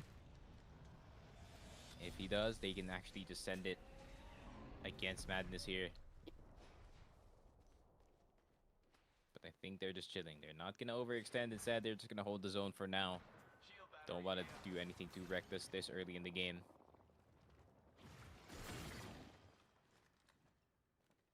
$14 squads. Team Karu eliminated in the background. Donson taking them out. Jaro, those found Coldplay Ana, so that's Sintel's team in the thick of it against Team Fur. It's a 2v2 at this point. X-Pluto has yet to be recovered, so Sintel could just send it right now, exactly what they're doing, but it's very risky. They've already rest up. There's a lifeline. Jaro from behind gets the beam going, but he's 1 HP, and Sintel right behind him falls through. It's Lord of Rice to knock them both down. Team Sintel is eliminated. Yeah, I don't think Jaro actually meant to go in that hole. Instead, he wanted to hit the roof first to get that, at least that bit of high ground to get that fight going. But physics, the lifeline gonna pay for her life there. And the Lord of Fries, once again, this is a familiar sight. Every time that we see Lord of Fries lose a fight, he is running the other direction. And every time we see him die. And Ron and the boys, once again, speaking of familiar sights, just wiping out squads here. I don't think Team Sintel knew that there was a lifeline there, so pushing wasn't necessarily the best option.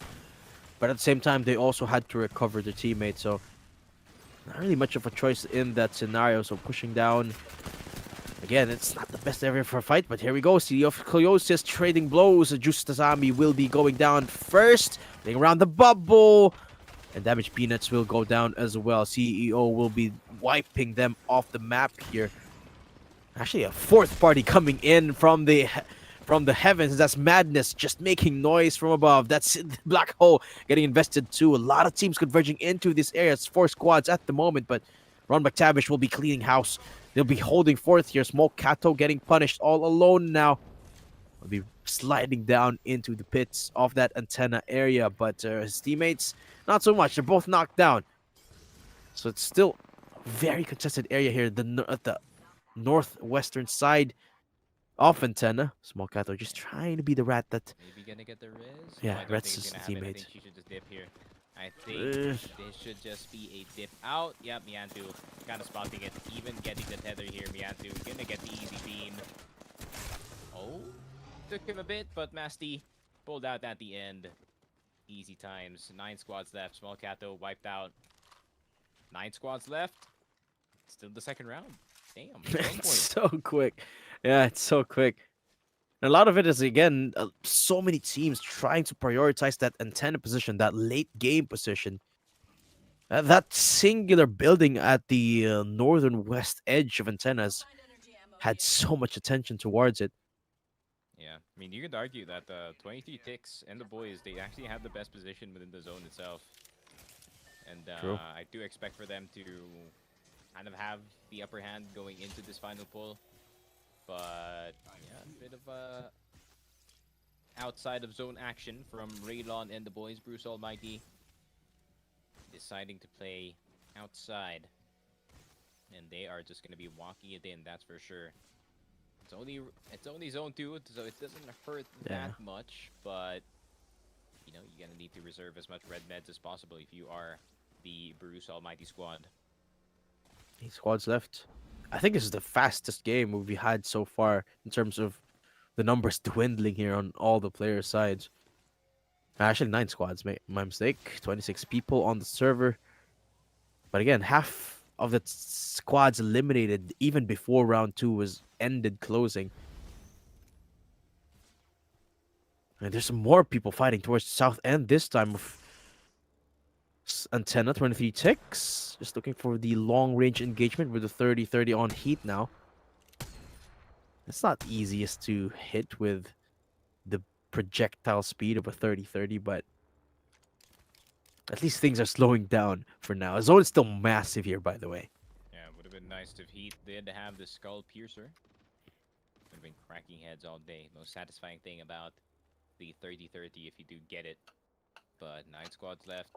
Not much to work with. Not much to at least kill with, considering we do have only a round 2 circle still on the horizon. But the antenna and its surrounding fields possibly could still be the pull here. It's not a guaranteed antenna like directly on top of it. Let's reposition there. There is still a chance that it could pull south, it could pull north, but I don't think that's the case. I think it kind of pulled in the way of Heat and boys here, actually. Yeah, I think so. They don't even have to move, but at some point they're going to get contested off this hill here. Especially if people start moving towards that south direction. Ron getting cracked. Down to half HP here, 50 HP left. Yeah, Phoenix did.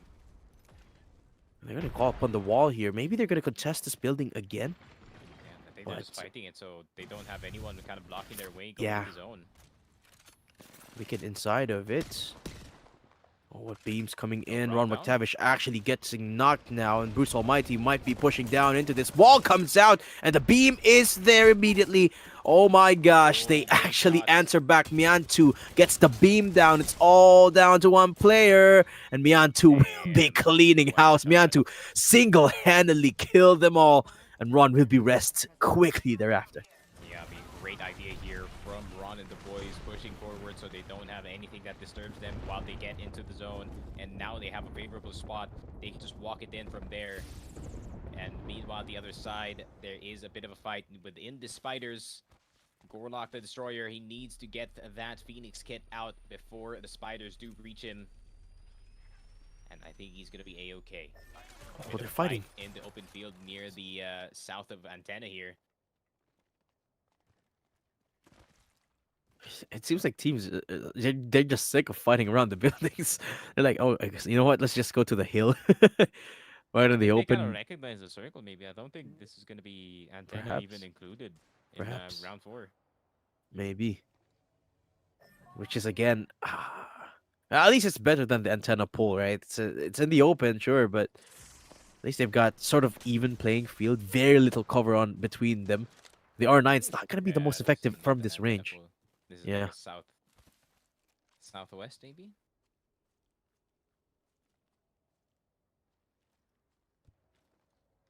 Here we go. Laz and the squad are actually reaching a fairly high placement at this point. Fur about to get met between Bruce and Ron McTavish. Well, that's a tough place to be stuck Ron's between. gonna fight that. Yeah, Ron's of course. gonna fight that every time. He's like, all right, another squad right in front of us. We need to fight them no matter what happens. Even though we Balloon. just use the evac tower, the evac tower, use the evac tower to go in. But where are they? Smokes and mirrors. Where are they actually? They were looking up, but they were actually Oh gonna get no. beat from the side. Oh The no. tether, it was all a ruse from the boys. Miantu and Ron already got through, and all of a sudden, it actually flipped the script for them. Now they're the ones stuck and getting gate kept by the squad. And it seems like the long way round was the safest route here. The smoke's gonna go down to at least get them a little bit of solace in these walls, but Ron already on top of them. Bruce gonna get Borlock the Destroyer. From Oh the no. side. Then there it is. Miantu, 3 shots, PK, easy beam, easy shots, easy cracks. Team 10 eliminated Ron. All they had to do was just sit there. Exactly. Just hold on to zone, hold on to their building. And Team Fur, not knowing any better. Bruce Almighty, they pulled the rotate early, so Fur, they didn't know where to go. Had 2 choices, follow Bruce or just head up to the closer area. They went for the latter, but the Bruce, or rather Ron, just waiting on the other direction. Now, 23 ticks going in for the punish. The beam out is there, 100 damage on the R3. And the R9 is out, looking for the final punish, the final push. Heart comes out there as well, looking for the aggressive info. And there you have it. They secure the snipe down. 3 squads left here. They're all isolated for the moment, so they can reset all of them. But Bruce in a bit of a tough spot. Bit of a tough spot indeed. I mean, Elstar could do some damage from that far away. 20 ticks. The man who literally beamed someone at flying at 200 miles an hour. I can trust this man can maybe clutch it out in this very last circle, but the circle, just like I said, it is going to be pulling in towards that open field. Maybe some buildings involved, and only that one building actually involved in that situation, but 20 seconds left as we do approach the 4th circle close. As you see, cells are going to be pumped, everything's going to be pumped here from the side. 3 squads left. Pretty small, man. This is pretty small, but still plenty of cover from all of the teams here, so I think this is going to take a bit, maybe a while. Actually, a lot of space in between them. Ultra engaged. Ron McTavish looking for the beam down. That hemlock is a headache, but he's the one getting cracked. Ron has to run for the hills. Has a battery, so that's all well and done for now. The good thing about this this area is that it's a very, very wide open area, so nobody's just gonna push and W key. So it's gonna be a drawn out engagement. So these ballistics are just going to be super effective at keeping their resources at bay. And I'm talking about the ammo here. Now they have to start moving in. 3 squads left, remember. So they're just looking for the third party at this point. But who is going to give first? Who is going to push first? These are 3 massively aggressive teams, but nobody's biting yet, Sneak. Yeah, no one needs to bite yet, especially here, Bruce Almighty. This is like the culmination of all the best fraggers in the server so far. In this final circle, Bruce Almighty, 23 ticks. Still live and alive in this game. They want to play this one really carefully. There is going to be a squad coming in from their backside in towards north. But they can still play the grab cannon cover for 1 more minute here. But the final final round 5 circle is going to be absolutely brutal for the teams coming in from the outside. So Bruce and the boys, they are going to try to circle right back. Maybe a better spot in the cover, but they do not know that 23 ticks and the boys are occupying this entire left side of the zone. And they're going to try to queue out via Horizon. They do have 45 seconds still, but Bruce not going to land in the spikes. And is going to have a Raylon possibly survive. Maybe they're going to try to get the finish, but Don still saving Private Raylon here at this point. Crawling on the ground.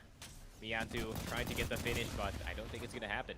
Yeah, Bruce is running out of options. Zone closing in from behind them. 20 seconds left before it actually closes. Arc start from Miantu just to try and find as much damage as they could. But finally, Miantu decides to back off from Bruce's squad. So Bruce, a little bit of breathing room from there.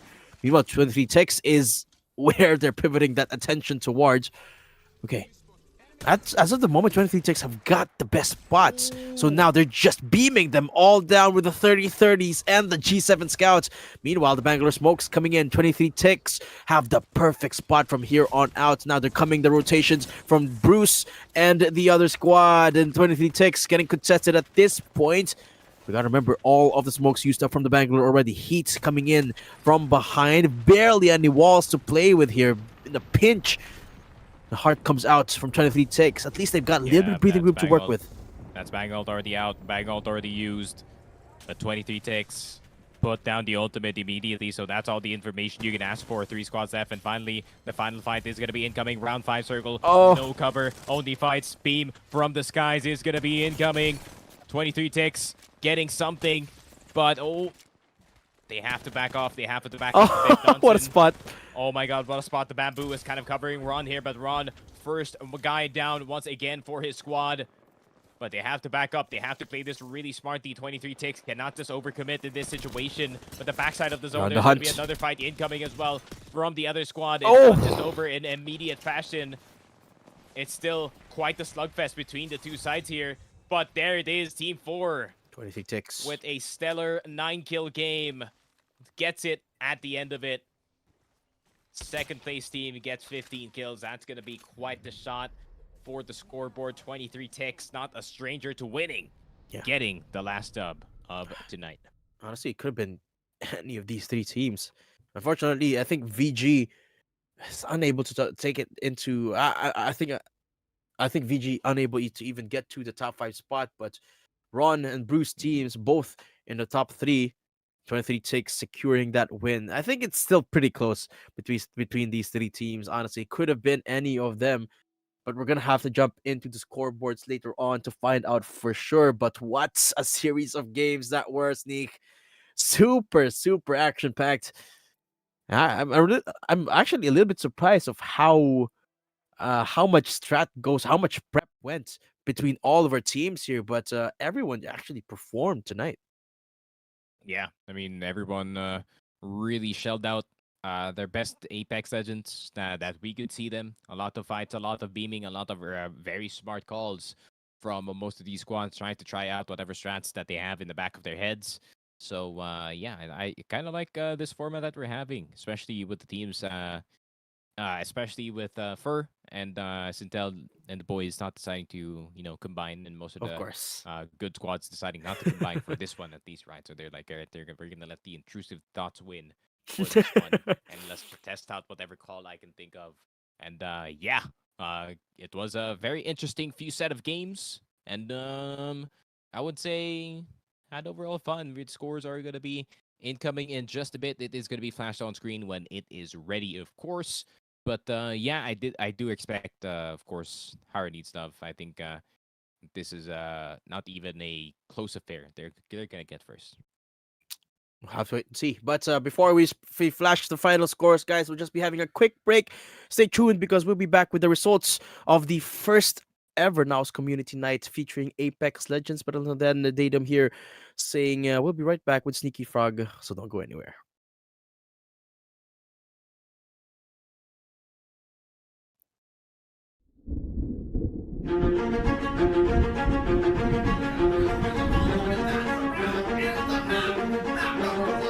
Six rounds straight for the entire other half from Naos to take this first round. Situation absolutely nothing. Naos command the defense, and VALORANT is the second round won by Naos, who take the lead and go in the standings first in the rounds.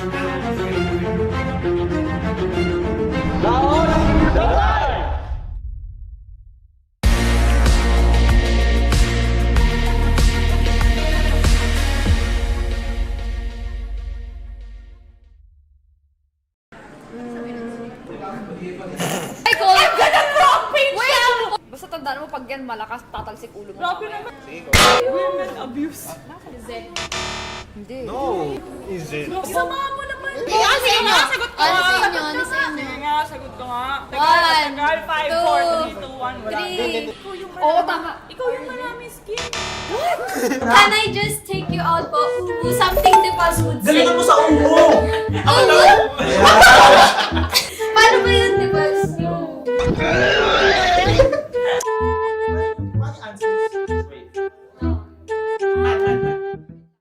Basta ang naisip ko lang, apoy yung ibibigay ko sa ex ko. Kasi, Kasi,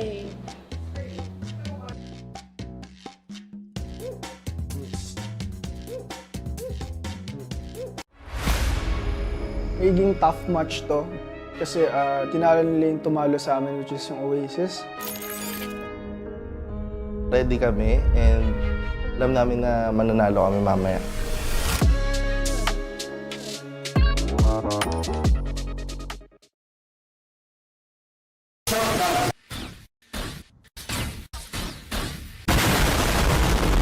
Sabi ko sa kanila, isa-save ki 8-8 pag nag-champion. So, ayan, binigay ko. So, ayan. deserve naman namin. Sulit naman Feeling ko. pala.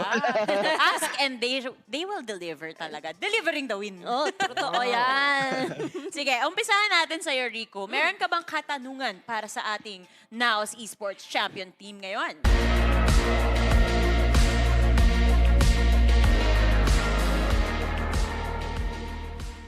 Thank you again to the Wild Rift boys for hanging out. Nice try. Yes, so stay tuned and check their matches. Again, thank you to our sponsors. Oh, what's our sponsors?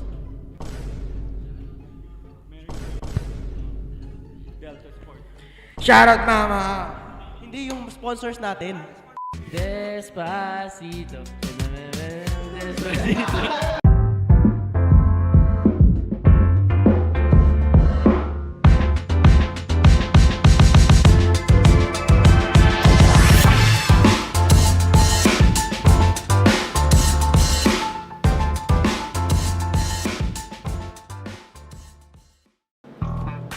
Okay. Ano to? Recorded sa cellphone? Congrats sa'yo, nanalo ka ng arcade bundle. Thank you. Thank you! Ako yung thank you! He'll say, Next.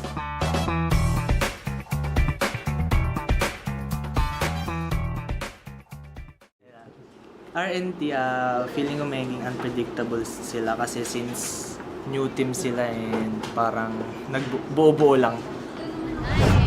parang lahat ng maps na napili, di ba? Pearl, Ascent, Icebox, parang pabor talaga sa Naos eh. So, I'm a little bit worried dito para sa friends natin sa RNT, di ba? Kasi wala pa din silang puntos dito sa split 2 eh. Despite the clean run sa qualifiers, ngayon nahihirapan na sila.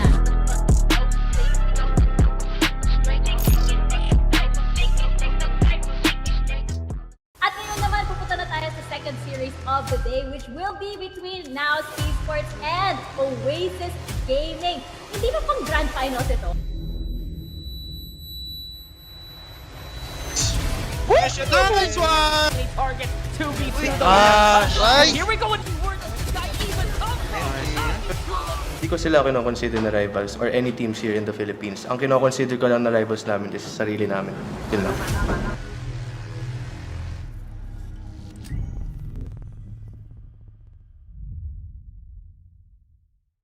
Hi, my name is Naos, also known as NDG, and my role for the team is Initiator Flex. Hi, I'm Wits, also known as Rai. Ay, mali, baliktad.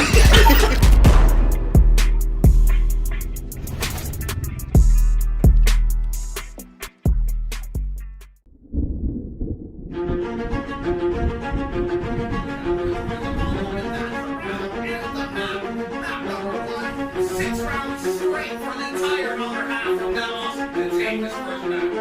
Nothing like situation, absolutely nothing. Naos command the defense, and for Fernandez who has the second round won by Naos, who take the lead and go in the standings first in the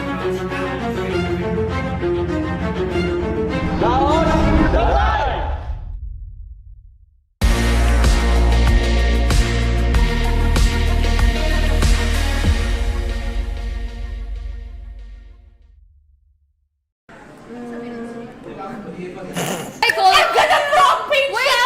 Basta tandaan mo, pag yan malakas, tatalsik ulo mo. Grabe mamaya. naman. Women abuse. Zen. Hindi. No! Is it? Isama mo naman. Sige, sa inyo. Sagot ko Ano nga. sa inyo? Ano sa inyo? Sige nga, sagot ko nga. One, Tagal, 5, 4, 3, 2, 1. Wala. 3. Oo, tama. Ikaw yung maraming skin. Can I just take you out po? Something the boss would say. Galingan mo sa ulo! Paano ba yun, di ba?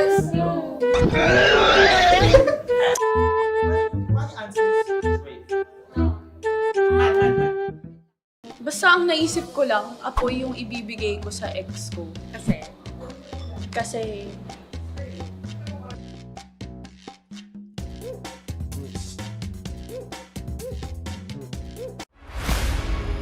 Magiging tough match to. Kasi tinalo nila yung tumalo sa amin, which is yung Oasis. Ready kami and alam namin na mananalo kami mamaya.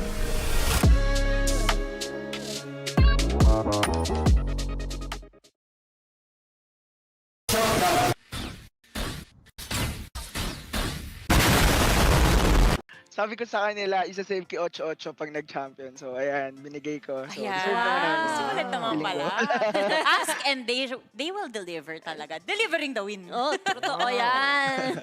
Sige, umpisahan natin sa'yo, Rico. Meron ka bang katanungan para sa ating Naos Esports Champion Team ngayon?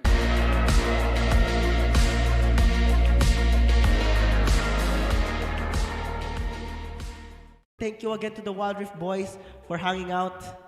Nice try. Yes, so stay tuned and check their matches. Again, thank you to our sponsors. Oh, what's our sponsors?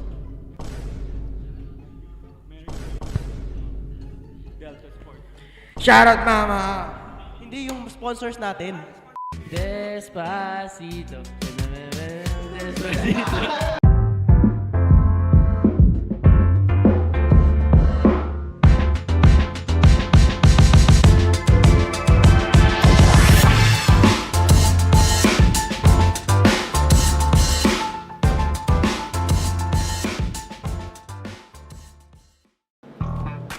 Okay. Ano to? Recorded sa cellphone? Congrats sa'yo, nanalo ka ng arcade bundle. Thank you.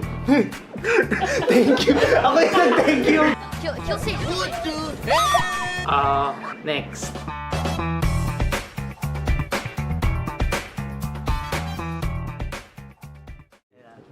RNT, feeling ko magiging unpredictable sila kasi since new team sila and parang nagbuo-buo lang.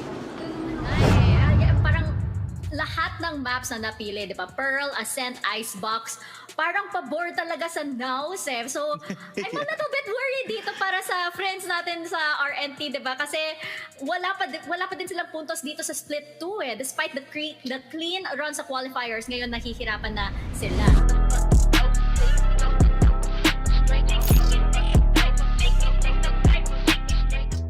At ngayon naman, pupunta na tayo sa second series of the day, which will be between Naos Esports and Oasis Gaming.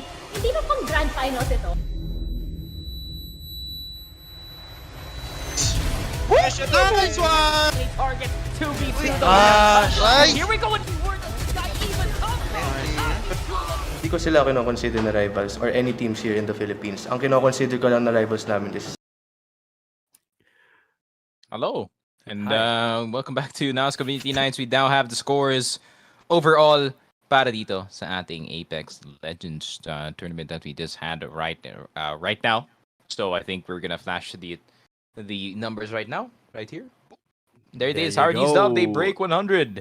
Woo. And 9R, they take second place in violent fashion. Wow. Damn. 85. Third place, we got 102 Yang and VG, and the boys will be unfortunately in fourth place. So congratulations Fifth place to is our Boom. And then Yabug Slayers, then Manila Rejects, and then Spidey Kong, and then Fizz, and Figures in Red. You guys know the gist. You saw the scoreboard. It is Hard Needs Love getting that dub, and that's what matters at the end of the day. 68 kills, 48 for placement points. They played the best today. Kills. So congratulations to them. And yeah, I think that is it. That is pretty much it for today's stream. Oh, and we do get a peep on the 11th to 20th. DNF, DPR, unfortunately, dead last. Not fed 1, 3, and 4. MKT 4, 4, and 8. HT 10, 0, 10, and you can see the rest. I'm not saying it, but yeah, hopefully all the squads did have fun. You have And fun, Snake?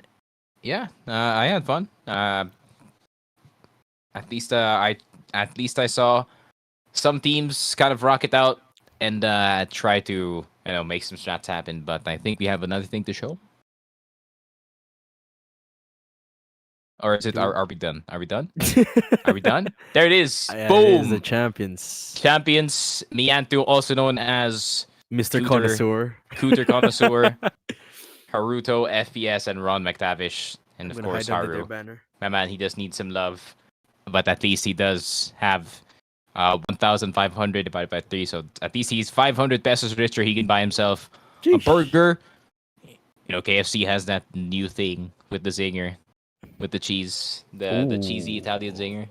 You can buy You're yourself making me hungry. one. So at least he secures himself some of that and also some clout. And him saying that, oh yeah, I did win Naos Community Nights and I got first place over every single one of you guys. But yeah, that is it for me and Just Adam. Of course, make sure to highlight the Just in the first part of his name. But make sure to check out our socials. Thank you for casting for me on Twitter, Facebook, and on Kick now. Not on Twitch, by the way. But Adam, yours. Same. Just you can see the tag right there. You can find me on all my socials in that tag. But again, thank you so much for joining us. Thank you for all the teams. I'm actually really happy that we have a Apex thing now at Naos because as an Apex boy, I love myself some Apex, and I hope it's. I hope I hope this does become a regular thing, and guys, I do hope that you continue on supporting Naos in these community nights. And by the way, do give some love to Naos as well. Make sure to like, share, follow the Naos Esports and Naos Arena Facebook pages. That's at facebook.com/Naos Esports GG and facebook.com/Naos.arena. They're also at Twitch, which is where we're streaming right now at Naos Esports. And for the Valorant community customs, every Monday, 7 p.m., just sign up for the community customs open at the Naos Discord every Monday morning. And of course, don't forget to subscribe to the YouTube channel at Naos Esports. Then make sure to watch and watch the content and the memes and everything behind the scenes you can find at their YouTube channel. So make sure to check that out. And again, special thanks to our sponsors for making this event possible. Mary Marts, the one-stop shop for all your grocery, cosmetic, and pharmaceutical needs. You can visit them at marymartdelivery.com.ph. They also have same-day delivery. Also, MTech, a gaming and peripheral brand which strives to equip gamers with the best gear tailored to their style, enabling them to #dominate. They've released the MTech Levi mouse and the Levi mouse pads. Just go check them out at mtechshop.com, and of course support the team, support the boys. You got the Wild Rift WRLA coming up this weekend and Ascension coming up soon, and of course Naos LCQ, or rather the ALGS Apex South LCQ happening soon as well. So the boys are going places. Just support them, support the Naos teams, and that's it, I believe, if you haven't forgotten anything.